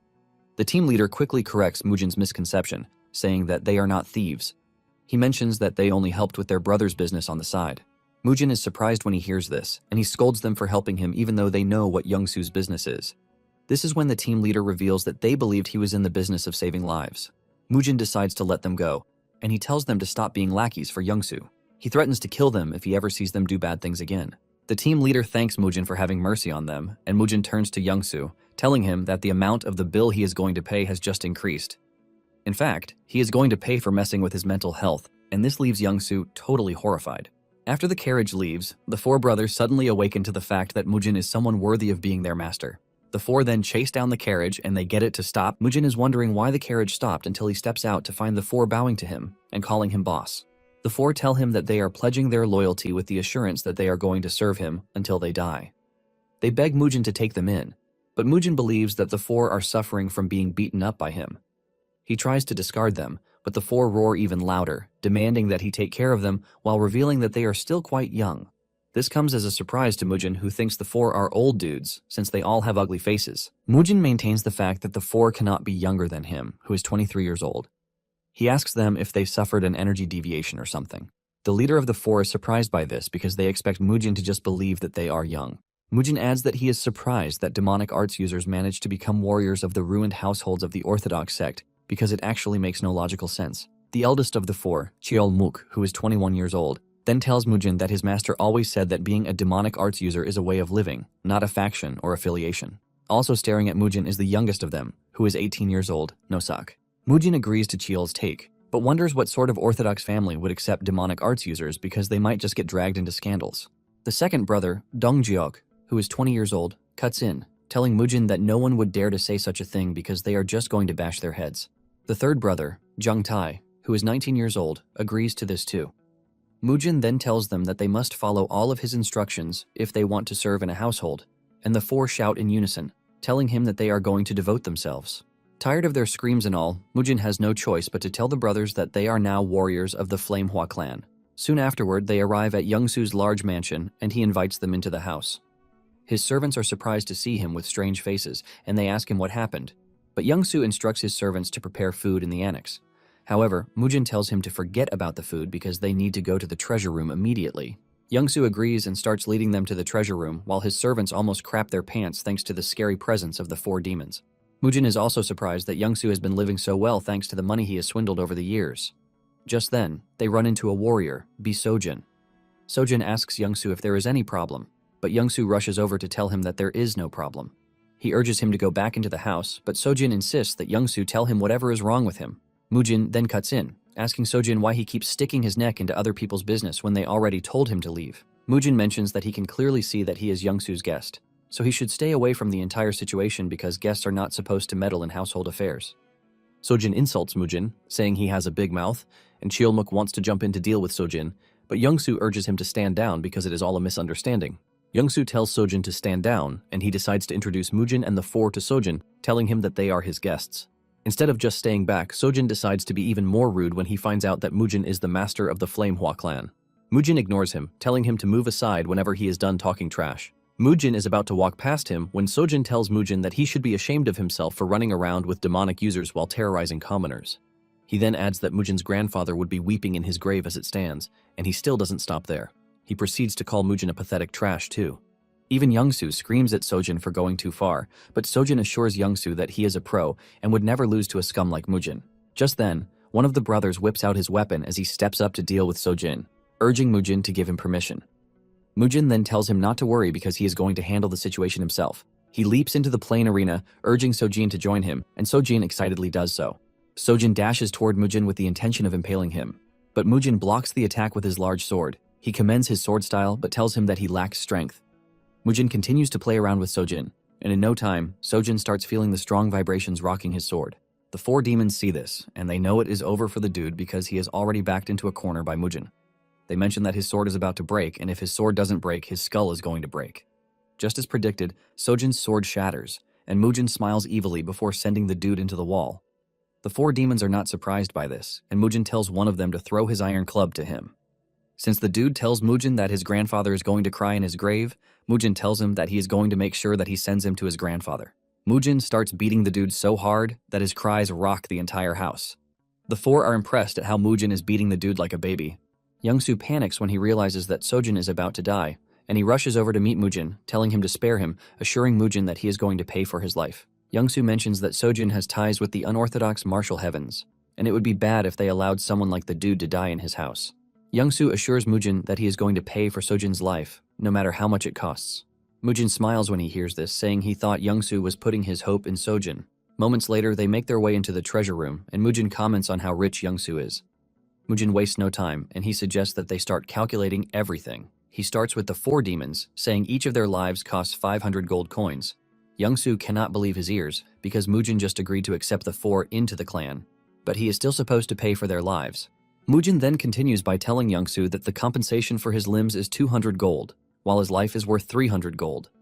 Mujin then tells Youngsu that Sojin's life is worth 1,000 gold because he was very rude. Lastly, Mujin tells Youngsu that he is going to pay for his psychological damage, which is 3,000 gold. After he is done calculating, Mujin just tells the dude that he wants everything he has. He asks him if there is any objection to this, but Youngsu says no with tears running down his cheeks because Mujin is worse than even bandits. In no time, the 4 start packing up all the money in the room, and Mujin spots a folding screen standing in the corner. He notices a strange aura coming from the screen, and Youngsu notices that Mujin is staring at the screen. Youngsu asks him if he likes the screen, but Mujin replies that he is not sure. Youngsu then mentions that the folding screen is the work of a man named Master Jiang Sosan. Surprisingly, Youngsu tells Mujin that he is free to take the screen if he wants. Without hesitation, Mujin agrees to take it, and Youngsu cannot believe just how greedy Mujin is. Once they are done loading the treasure into Youngsu's carriage, Mujin tells him that he will be taking the carriage because he surely does not need it again. Youngsu has no objection to this, and he tells Mujin that he can take it. With this, Mujin and the 4 demons ride away, while Mujin tells Youngsu to make sure he lives a righteous life. Mujin lets him know that he is going to see him again another time, but Youngsu prays that they don't see each other again because he has basically robbed him of everything he has. Youngsu starts wondering what he did so wrong that he had to run into a lunatic like Mujin. When they finally arrive at the Hua Clan Manor, Masok freaks out. He starts asking Mujin where he got all the money from because he is convinced that he killed for it. Mujin assures him that he didn't kill to get the money, but he urges him to keep the money, since they were running short of funds. Mujin then asks Masak if the 4 demon brothers look old to him, and Masak mentions that with everything he is seeing, they are well past 40 years. Mujin smiles when he hears this, saying he is going to tell the 4 of them this. Mujin then asks Masak where Joe and Do are because he has not seen them since he got back. This is when it dawns on Masak that the 2 are currently hosting important guests in the reception hall. Masak tells Mujin that they already told him to bring Mujin the moment he returns. Mujin is shocked when he hears that they have guests, and he immediately assumes that another scammer has shown up, but Masak clears the air, saying he is wrong. He also urges him not to beat up the guests. Mujin then makes his way to the reception hall, where the elders excitedly introduce him to the 3 merchant group leaders, who have been supporting the clan during difficult times. The first merchant leader introduces himself as Peng Kwano, leader of the Pungyang merchant group. The second dude is Dong Guanyo, leader of the Muryong merchant union, and then the third dude is Huang Yocheong, the golden finance manor master. The trio expresses their joy that Mujin is back to his healthy state, and Mujin returns the courtesy.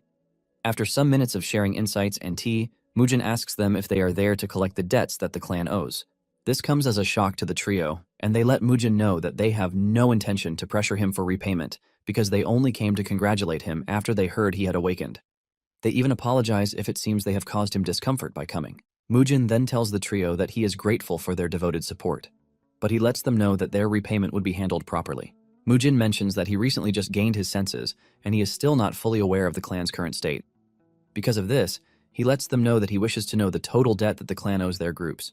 Joe is surprised to see Mujin talking about repaying, but Mujin ignores him, and he continues with what he is saying. He tells the trio that they need to know the exact amount before they can discuss the repayment schedule, and the trio agrees to disclose the approximate amounts. As for the Pungyang merchant group, the clan owes them 5,300 gold. For the Golden Finance Manor, the clan owes them 3,200 gold. And lastly, the clan owes the Muryong Merchant Union 1,900 gold. After they are done disclosing the amount, Mujin totals it to 10,400 gold. Just then, the merchant leaders decide to say something that has been bothering them. They reveal that they have been under pressure from the Chonghua merchant group. And this surprises Mujin. The trio reveals that the Chonghua group has been using their massive financial power to make things hard for them because they are stressing out the Hua clan for the debts they owe. In fact, the Chonghua group has monopolized all their trading goods and cut off all the merchant groups that were dealing with them before. They even went to the most shameless part by stealing their branch managers. The trio is forced to admit that they no longer have the strength to endure the suffering. Apparently, they are being pressured to submit the rights to debt, which is why they had no choice but to speak up. Mujin then replies that he is thankful for all of their help so far because they were the only ones who stood by the clan while it was falling apart. Mujin lets them know that he understands that gratitude must be repaid properly, and he assures them that he is going to repay everything they are owed right away. This shocks the trio, and Mujin adds that in return for the interest and all the help they have rendered, the clan is going to free their groups from the grasp of the Cheonghua merchant group. This shocks the trio, and they ask Mujin if he is trying to use force on their behalf. Mujin confirms this, saying this is exactly what he means. Du speaks up in fear, telling Mujin that the Cheonghua group is being backed by the scary Kongdong sect, which is one of the strongest sects within the entire Morim. The trio realizes that Do is freaking out, and they urge him to calm down, telling him that getting the debt repaid is more than enough because they don't want the Hua clan to clash with the Kongdong sect. They assure Du that their minds are now at ease, and while they are saying this, Mujin remains mute. After the meeting is over, the trio takes their leave, wishing the clan more success in the future. Mujin then tells Do to immediately gather information on the Chonghua group, starting from their finances, operating regions, trade goods, and even their ties with the Kongdong sect. Du freaks out when he hears this, and it dawns on him that Mujin might actually be serious about what he said. Mujin is surprised that Do even thinks he is joking. He reminds Du that he already said grudges and kindness must be settled clearly. Mujin says the Cheonghua group will continue to be a pain in their arse if they allow them to continue operating.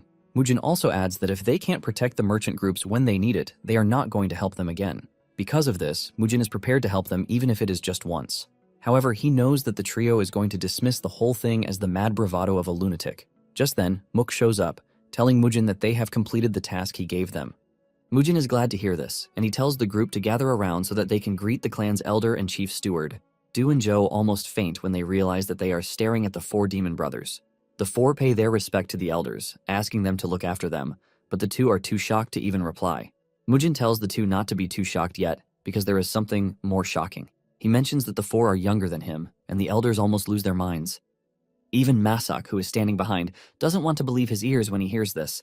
The brothers, on the other hand, wonder why the elders are freaking out because of them. The elders then ask Mujin why he brought in the 4 demon brothers without consulting them first. Mujin then throws it back to them, asking if they consulted him when they tried to sneak his siblings out of the mansion. Mujin then tells the elders that he holds the authority to make the 4 brothers stay or leave. He reminds them that he is the one who will become the next clan patriarch. Mujin then turns to Masak, telling him to go and buy a cow. Do is surprised to hear this, and he reminds Mujin that they have no money because they just paid out over 10,000 gold to the merchant groups. Mujin stays silent, and he simply takes them to the treasure room where they almost lose their minds. Mujin lets them know that he got everything from Youngsu, but he assures them that he didn't kill him. Du asks Mujin about the folding screen, and Mujin mentions that Youngsu claims that it is one of Jang So-san's pieces.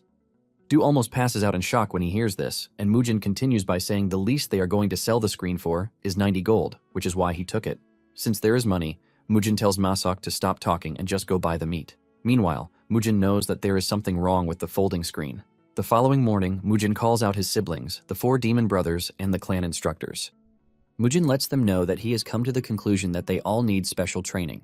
He mentions that the foundation of swordsmanship is the body that wields it, and no matter how great the martial art is, it is useless if the body is weak. Because of this, Mujin lets them know that they are all going to start special training, which he is personally going to supervise.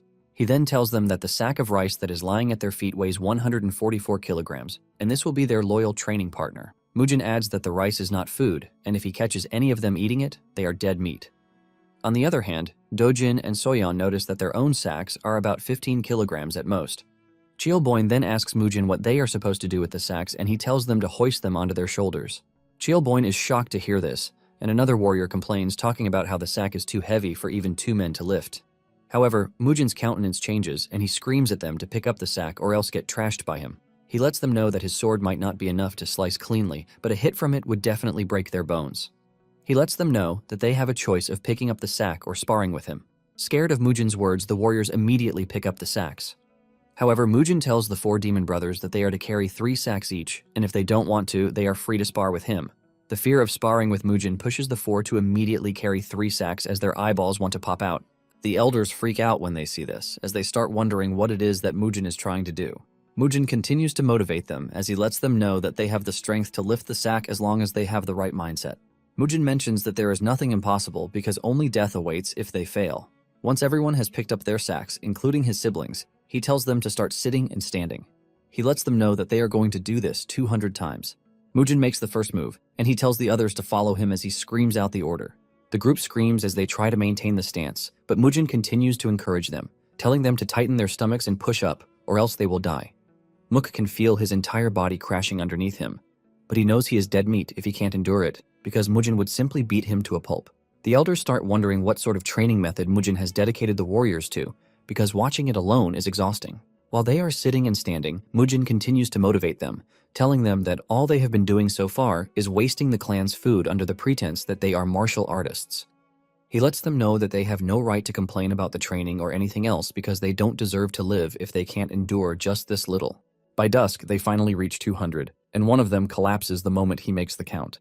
Mujin is not impressed that they had to spend the whole day just to warm up. He lets them know that their stamina is pathetic and that they don't deserve to be called martial artists. He then tells them that from that moment forward, they are going to become one with the rice sacks. He tells them to train with the sacks, eat with them, and even sleep with them. He mentions that the sack is their partner until he says otherwise. He then tells Jung to tie everyone to their sacks, and anyone who unties the sack would have their lives untied as well. Jung is so exhausted that he wishes he could see his mother's face. As Mujin makes his way to his room, tells Masak that from that day forward, everyone is to get beef for every meal. Masak then asks if he should prepare bathwater, but Mujin lets him know that he is going to tell him when he is ready. The moment Mujin crashes on his bed, he sleeps off immediately. That night, the whole group reports to the dining hall with their sacks tied to their backs while they eat. One of the warriors turns to his boss and mentions that his hands are shaking even though they only trained their legs. His senior lets him know that he is not the only one feeling this way. Apparently, this has never happened when they trained with their previous master, which makes it totally strange. The next day, the torturous training continues, and they are required to do push-ups this time around. Mujin makes sure to monitor their stance while they do the task he gave to them, even though he is also doing it. Cheolboin cannot believe that the warriors are all doing the push-ups, even though it is strenuous as hell. The following day, they take the training outside as they crouch around the village with the sack on their backs. The villagers watch in horror as they try to understand what it is that they are watching. The training still continues the next day as they push the sacks up and down. Even Mujin is feeling the pain, but he is impressed that his siblings are keeping up better than expected. He wonders if he should raise the difficulty, and the next day, he leads the group to a river with a mad current. The warriors are shocked when they see this, and while they are still doubting why they are there, Mujin tells them that their aim is to cross the river while carrying the sacks. The current alone scares the warriors, and to make it worse, there is a waterfall at the end of the river, which makes it even more dangerous. While the others are panicking, Soyeon is excited to participate in the grueling training. Suddenly, it dawns on her that Dojin can't swim, and she suggests that they tell Mujin about it. At the same time, the elders tell Mujin that crossing the river might be impossible because the current is too fast. They mention that people have died while crossing, not to mention those who are carrying heavy loads on their backs. Mujin smiles at the old men for worrying too much, and he lets them know that everything has been tested before they decide to proceed. The elders are confused because they don't know when Mujin tested the river crossing. Mujin just ignores them, and he tells the warriors that all of them are to cross the river or fight him. The moment the warriors realize what is at stake, they start jumping after Mujin. Even Mook tells his comrades that it is better they fight the current rather than face Mujin. Before they know it, all of them are already jumping into the river. Even Dojin has no choice but to jump into the river, even though he doesn't know how to swim. Dojin is desperate to prove that he is also a warrior of the Flamehua clan, which is his motivation to jump in. However, the current is too strong and Dojin finds it hard to keep up. Before he knows it, he loses his grip and starts sinking to the bottom of the river. The elders see this, and they scream at Mujin, telling him that Dojin is being swept away. Surprisingly, Boyne goes after Dojin, and he manages to grab him before it is too late. He tells him to take a deep breath and hold on tightly to him because they are going to charge straight for the fall, since it is already too late. With this, the two fall directly into the waterfall, and the elders scream out in fear. However, moments later, Dojin and Boyne emerge in the distance. Boyne commends Dojin, telling him that he did well, and Dojin thanks him for saving his life. Mujin shows up on the scene, asking Dojin if he is fine and didn't slam into anything. Dojin assures Mujin that he is fine because Boyne showed up at the right time to save him. Boyne, on the other hand, is shocked that Mujin showed up right after, leaving him to wonder when he had been following them. Mujin then tells Dojin not to push himself too hard because it would be bad if something were to happen to him. Dojin replies to his brother, telling him that he is ready to see this till the end because he can't stay a child forever. With fierce determination, Dojin mentions that he can only become a proper martial artist of the Flamehua clan if he stays strong. The next day, the warriors are required to climb a steep cliff with the sacks on their backs. The moment they reach halfway up, Mujin tells them to crawl up quickly because falling from their current position means certain death. One of the warriors, a brown-headed dude, concludes that Mujin is crazy and he should have stayed back. But suddenly, he loses his footing. He starts falling, but manages to grab onto one of the warriors. He begs the dude to help him, and he urges him to grab the rock in front of him. After this, the warriors run back to the manor because Mujin lets them know that whoever falls behind will have to carry him on their back. A kid watching the whole thing is forced to ask his mother if the warriors are death row criminals, but his mother lets him know that they are warriors of the Flamehua clan. Suddenly, Soyeon crashes to the ground, and Elder Jo rushes over to check on her. She appears to be exhausted, and she urges Jo to carry her. Elder Jo immediately carries her, and as they walk past the other warriors, they find out that Soyeon was only faking the exhaustion. Mujin realizes that some are not happy with this, and he tells them that they are free to collapse like a little girl, since they are all comparing themselves to her. However, he lets them know that whoever does so might as well just sign his death warrant. When they finally reach the manor, they all crash to the ground, totally exhausted. Just then, one of the warriors, who helped the brown head, walked up to him and scolded him for always lagging behind during training. He screams at him, asking him how long he plans to be a wimp. He tells him to stop dragging others back if he knows he doesn't have the strength to keep up. Just then, the dude mentions that he is doing this because Mujin threatened to kill them. Apparently, he has been meaning to quit the whole warrior thing a long time now. However, he is scared that Mujin might just kill him if he says he wants to quit. The dude then screams at him, telling him that he is scared of Mujin, which is why he has been lagging behind in training. The dude threatens to kill the brown head since he is not fit to be a warrior.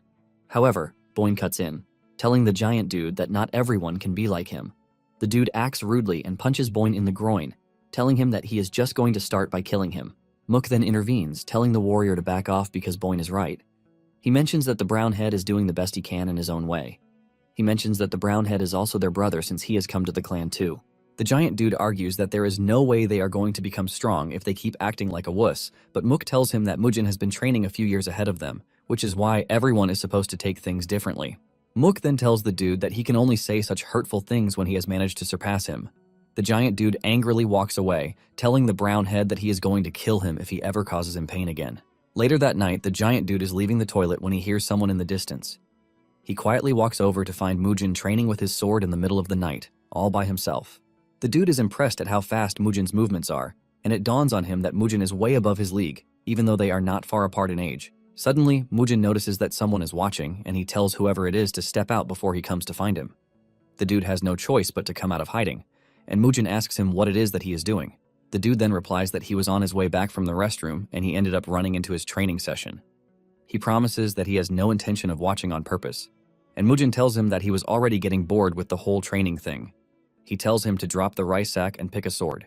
The dude is shocked to hear this, but he does as instructed.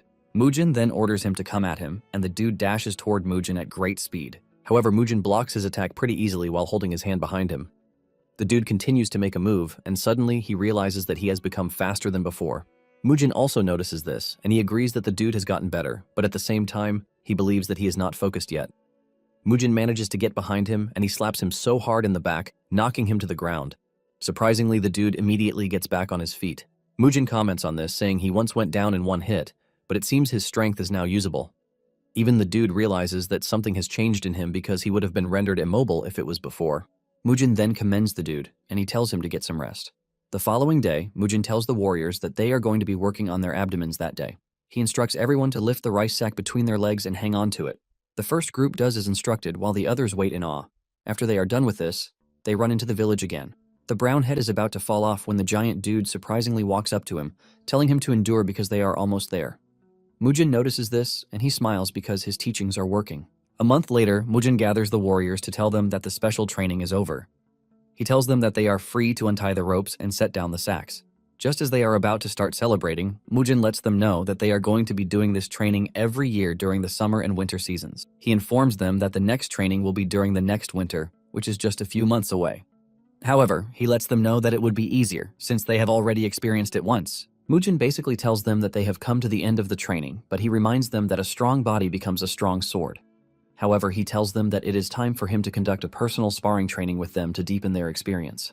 He tells them to step forward once he calls their names. And just as expected, they were all beaten senseless.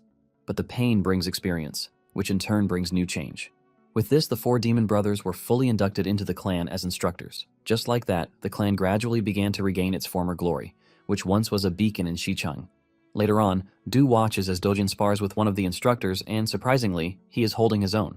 The elders are happy to see that Dojin has also regained his happy face.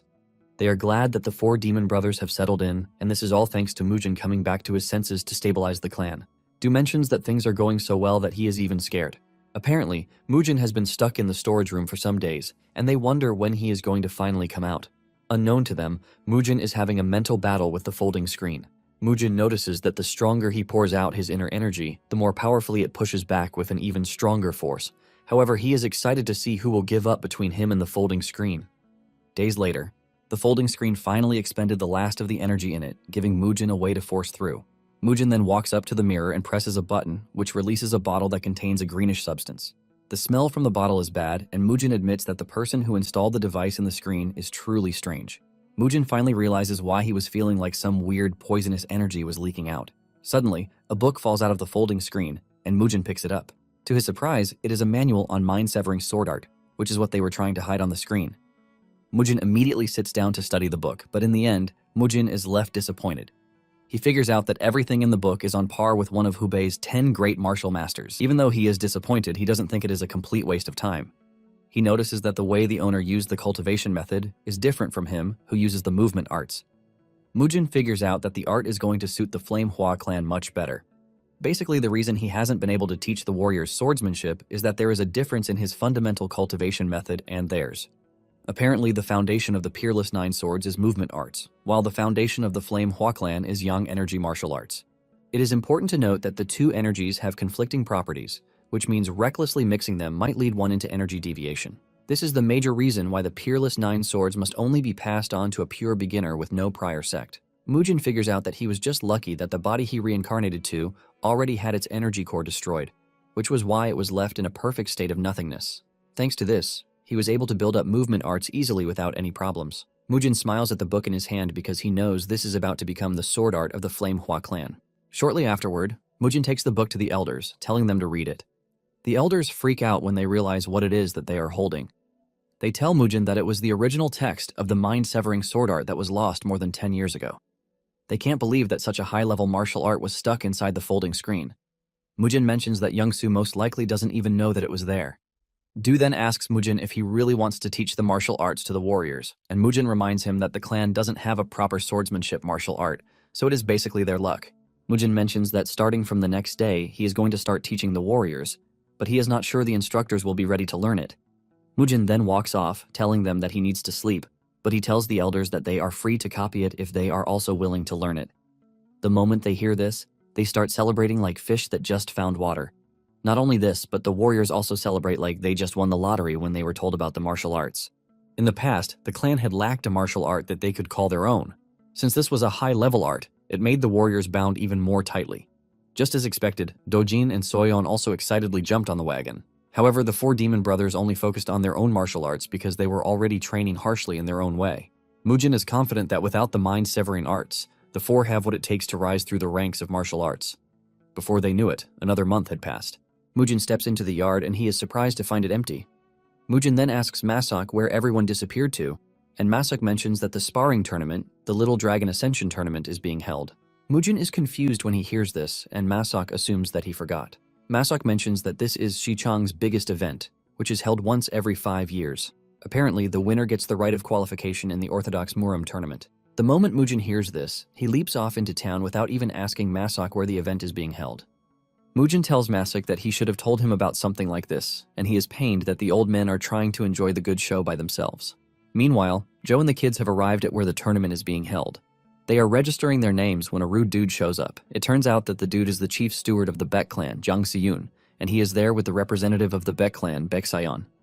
Jang expresses his shock at seeing Joe and the Flame Hua clan at the tournament. Joe ignores the dude's rudeness and humbly greets him. However, the dude just continues to talk down on the Flame Hua clan. He mocks them, saying he is surprised that they even have the entry fee to pay for the tournament. He asks Joe if his clan has something to eat after they are done paying for the tournament fees. He also asks if they have paid the membership fees that they have been owing for 10 years. Jang mocks Joe for bringing the kids, saying they look like kids who are about to starve to death. At this point, Dojin and Soyeon are already getting pissed off too. Meanwhile, Mujin is lost in town, and he regrets not asking Masak where the event is being held. He looks into the distance and concludes that it is being held where the crowd is gathered. At the same time, two unique individuals, an old man and his granddaughter, are seen walking through town. The granddaughter is watching the beauty of the town when Mujin rushes past her, urging her to get out of the way. Mujin then stops in front of them, asking where the event is being held. Frustrated, Mujin turns to the lady, asking her if she knows where the event is being held, but the lady just stares at him scornfully. Mujin asks the lady why she is staring at him that way, and her grandfather cuts in, telling Mujin that they are also wandering around looking for the venue because they are not from around there. The old man then tells Mujin to tell them if he manages to find it, but Mujin rushes off, telling them to find the venue themselves because they have legs too. Mujin then runs off like a crazy dude, and the lady asks her grandfather what might be wrong with Mujin because he has never seen anyone as rude as him before. The old man then mentions that it appears that madness has completely taken over Mujin. The moment the old man says this, it dawns on the lady that her grandfather is talking about Mujin, the grandson of Hua Jutai. The old man is glad that he came personally because something interesting is about to happen. At the entrance of the venue, the situation between Joe and Jang has gotten more tense. Joe tells Jang that the membership fees they owe will soon be repaid. Instead of Jang backing off, he still mocks Joe, asking which year he plans to pay the due. He even insults them alongside their secret arts. Tired of hearing the trash he is talking about, Joe reaches for his sword, telling him to refrain from speaking trash in front of the children because there is a limit to his patience. Jang then pulls out his sword, daring Joe to pull out his sword. Just before the two can get the chance to have a go at each other, Mujin shows up, telling them to back off because it is the kids' day, and it would be bad if the adults ruin it. With a stern voice and scary face, Mujin mentions that the day is for the children, who are the hope of Xichang. Mujin walks past Jang, and just like before, Jang starts insulting Mujin too. Mujin ignores him and walks over to his siblings, asking them why they didn't tell him that there was a special event going on. While Dojin is still stuttering, Soyeon steps up, telling Mujin that they wanted to win it so that they can surprise him. Mujin pats Soyeon on the head for her mentality, but Jang still can't keep his mouth shut. He mocks the clan for being poor, and Mujin lets him know that the most important thing in a clan is martial arts, not the level of their wealth. Just then, the old man from earlier shows up on the scene, commending Mujin for speaking his mind very well. The old man then turns to Jang, suggesting that they put away their swords because it is a special day. However, Jang tells the old man to mind his business because he is not from the Flame Hua clan. Jang then continues by saying poverty is not something to brag about in a martial arts clan. He tells Mujin that he should have bought his siblings new clothes before coming to cheer them on. He makes it more hurtful by saying they must have spent all of the money on the entry fee. Du flares up again, but the old man cuts in. He mentions that there is no significance in dressing because dressing well doesn't turn a weak martial artist into a master. Zhang is frustrated about the old man always butting in, and he tells him to mind his business. Zhang finally decides to back off because he believes that he shouldn't be talking to paupers. Zhang says he would like to see if the clan's said training would pay off in the sparring ring. The old man notices the anger on Mujin's face, and he tells him not to allow Zhang's talk get to him because there are always guys like him everywhere. Mujin agrees with him and smiles. On the other hand, Joe is staring at the old man, and he believes that he looks familiar, but he can't seem to place his face. Just then, one of the servants shows up to tell Mujin and his clan that they have prepared seats for them. Mujin steps into the arena, and he is stunned at how neatly they set the table with food. The kids are blown away by the food, but Mujin urges them not to overeat because they don't know when the sparring will begin. Surprisingly, the Beck clan is led to the VIP seat, and Zhang turns around to give Mujin a cold smile. This leaves Mujin wondering when exactly he is going to get the chance to beat the shit out of Zhang. In fact, he is already imagining himself beating Zhang by plucking out his eyes first. Just then, the old man shows up asking to sit with Mujin. Mujin wonders why the old man keeps following him around, but he tells him that he is free to do whatever he wants. The kids are about to start eating when Mujin communicates with them using a frequency whispering technique. He tells them to drop the food and not touch anything until he has eaten out of it first. The old man's granddaughter, Hye, shows up with a bottle of alcohol, and she pours some into his cup. The old man notices that Mujin is not drinking or eating, and he asks him what is wrong. Mujin simply replies that he just ate long ago. Moments later, the host, Seok Ildo, steps into the middle of the arena to welcome everyone to the event. Apparently, he is the head of the Seok clan, and he assures everyone that food has been prepared for them. Suddenly, Seok notices the old man where he is sitting, and he frantically rushes over to him. Seok bows his head to the old man, paying his respects to him. The old man is surprised that Seok recognizes him, and Seok mentions that there is no way he won't recognize the esteemed face of the Poison Emperor, Tang Sumun. Everyone freaks out when they hear the identity of the old man because of the position he holds. Apparently, there are only 4 people who held the title of Emperor in the whole Central Plains. There is the Wudang Sect Sword Emperor, the Shaolin Temple Fist Emperor, the 4 Martial Heavens Whip Emperor, and the Tang Clan Poison Emperor. They can't believe that one of the strongest men in the Central Plains has just shown up at a small children's sparring tournament in Xichang. The moment Zhang hears this, he starts to panic because he already insulted the old man without knowing. While everyone is freaking out, Mujin remains calm because he knows the dude from his past life. He remembers that when the 10-year war with the Orthodox sect began, 4 of the great clans, excluding the Namgung clan, stayed out of the fight against the divine demon. The reason they didn't join the fight was that there was no good justification for joining the war. In addition, the heads of the said clans and their main fighting forces had been brutally dealt with by the divine demon. It turns out that one of the dudes who was there on that day was Tang Sumun of the Tang clan, who would eventually become the Poison Emperor. Seok tells Tang to follow him to the VIP seats, but Tang lets the dude know that he is fine where he is. Seok is shocked to hear this, and to try to please Tang, he tells Mujin that he is free to move his seats too. However, Mujin rejects the offer and suggests that they start the whole sparring event. Meanwhile, Tang can't take his eyes off of Mujin because the more he looks at him, the more he realizes that he resembles his friend, Mujin's grandfather, who held him up in his moment of despair a long time ago. Seok then tells Mujin that the event will start very soon, and he asks Mujin if he is interested in participating.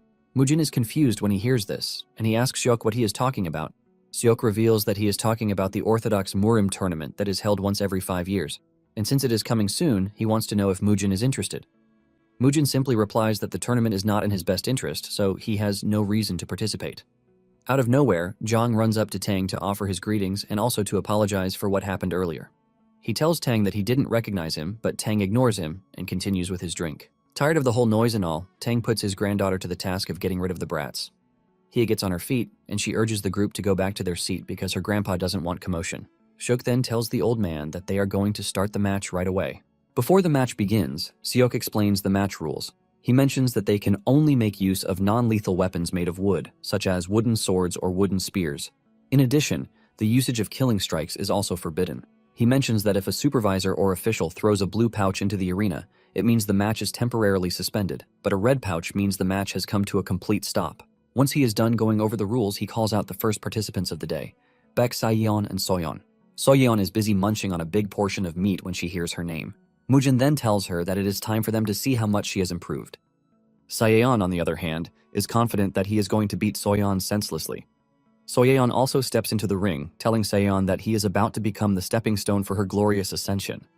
Sion is surprised that Soyeon is speaking to him rudely, but Soyeon urges him to keep his mouth shut and stop saying trash. This pisses Sion off, and he lets Soyeon know that he is going to break her arms and legs for this. Using the whispering technique, Mujin asks Jo if they were always on the bad side with Jang and his people. Jo then reveals that it wasn't a major issue when the Flame Emperor was still alive, but after the previous clan head held the succession ceremony, a few vassals left and sought refuge with the Baek clan. Apparently, Jang is one of these sets of people.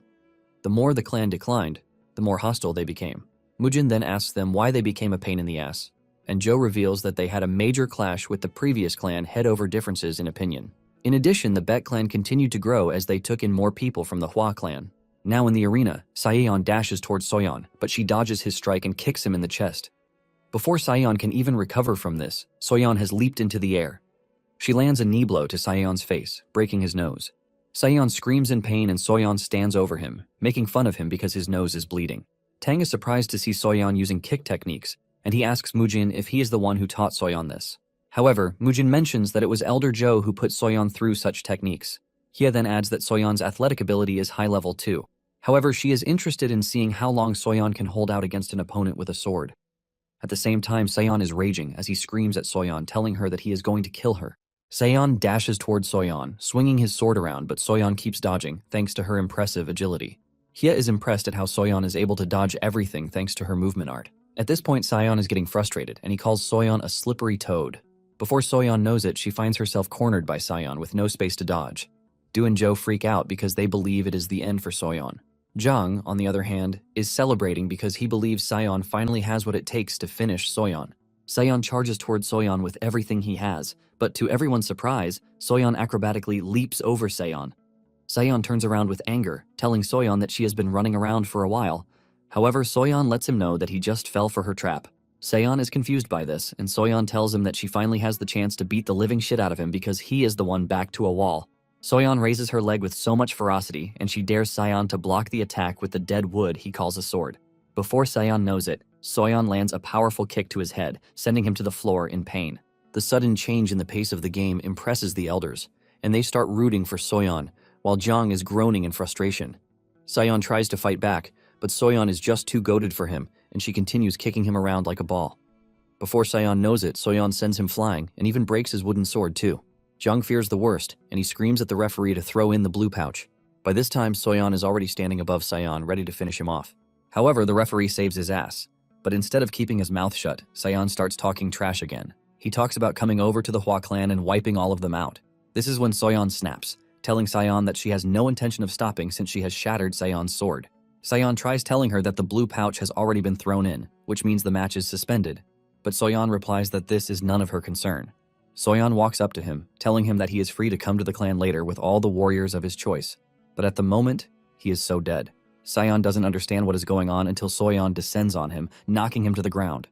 Tang watches in horror, while Mujin jumps up to celebrate, telling Soyeon that this is the way. Jang gets up to ask the referee why Soyeon didn't stop even though the blue pouch was already thrown in. However, Soyeon gets disqualified for hitting Saeon after the match was suspended. The elders are disappointed, but Mujin is laughing like a maniac. As Soyeon returns to her seat, she shoots out her tongue in front of Jang to mock him. Soyeon returns to her seat, and the elders demand to know why she continued fighting, even though the pouch had been thrown in. Soyeon replies that she was aware, but she enjoyed beating Saeon up rather than winning. Mujin laughs out loud, agreeing to his sister's take on this. Mujin doesn't stop there as he starts dancing like a turkey, as if his sister just won the tournament. Meanwhile, Jang is fuming with anger as he watches Mujin jump around in mockery. Mujin is so happy that he tells Tang that they should drink all they want. However, he lets Tang know that he will be the one to pay for it. Tang then asks Soyeon why she didn't use the clan's secret art because she would have easily won the fight. Soyeon replies that she didn't see the need to use the secret arts on trash like Saeon because she was already beating him senseless without it. In addition, Soyeon believes that Saeon might find a way to counter it if she uses it recklessly. Tang laughs out loud when he hears this, and this is because he agrees with Soyeon. Tang then ordered more liquor, and with this, their drinking party continued. Everyone in the arena was fixated on Mujin casually clinking cups with the Poison Emperor. Even though there were lots of matches going on, everyone was staring at Mujin and Tang. Even Seok was already growing irritated about the whole thing. Not long after this, the match between Dojin and Seok's rep, Chu Yong, comes up. Dojin leaves the table, and Mujin motivates his brother, telling him to give them hell. Tang is surprised when he sees Dojin go to the arena with a sword, instead of relying on the bare-handed technique. The referee starts the match, and Seok is confident that his prodigy will come out as the winner in the tournament. He is hoping that he would get Tang's attention with this, but Chuyong's first move ends up being his last, as Dojin easily dodges him and lands a finishing blow to his head. Everyone watching is shocked when they see this because they didn't even understand what just happened. On the other hand, those in the Hwa corner are celebrating Dojin's win. Even Tang is impressed by the swordsmanship that he just witnessed because he didn't know the Hwa clan had such a technique. Mujin then reveals that the swordsmanship displayed by his brother isn't merely a sword technique with good efficiency, but it is a sword technique that contains the principles of advanced martial arts. The people are confused when they hear this, and Mujin jumps up from where he is, showing everyone the martial arts book of the mind-severing sword art. Everyone almost goes blind thanks to the incredible energy coming out of the secret manual. Mujin then makes a bold move of telling the crowd that whoever wants to learn the art is free to join his clan. He assures them that everything in the book will lead them to remarkable growth in martial arts. Just as expected, the crowd starts to go nuts as they all jump to tell Mujin that they are interested. Mujin then tells them that whoever is interested in joining should talk to Elder Do. Elder Do wastes no time whipping out his pen and telling all the interested parties to line up. Tang laughs out loud, saying Mujin is definitely living up to his reputation of being crazy because he has the guts to recruit members in the middle of an event. Meanwhile, Seok has lost his patience, and he wishes that Tang were not in attendance. Jung then walks up to him, asking him if he is seriously going to watch as Mujin and the Hwa clan do as they please. Seok replies that Tang is watching and there is really nothing that they can do. Jung then mentions that he has a strategy, and this strategy involves them swapping the bracket so that they can bring in Seok Yoso. Thanks to the Hwa clan losing its power in recent times, the Seok clan and the Baek clan started scheming to fill the vacuum with their own power. One of the ways they have done this is the Dragon Ascension tournament, which is being held every 5 years.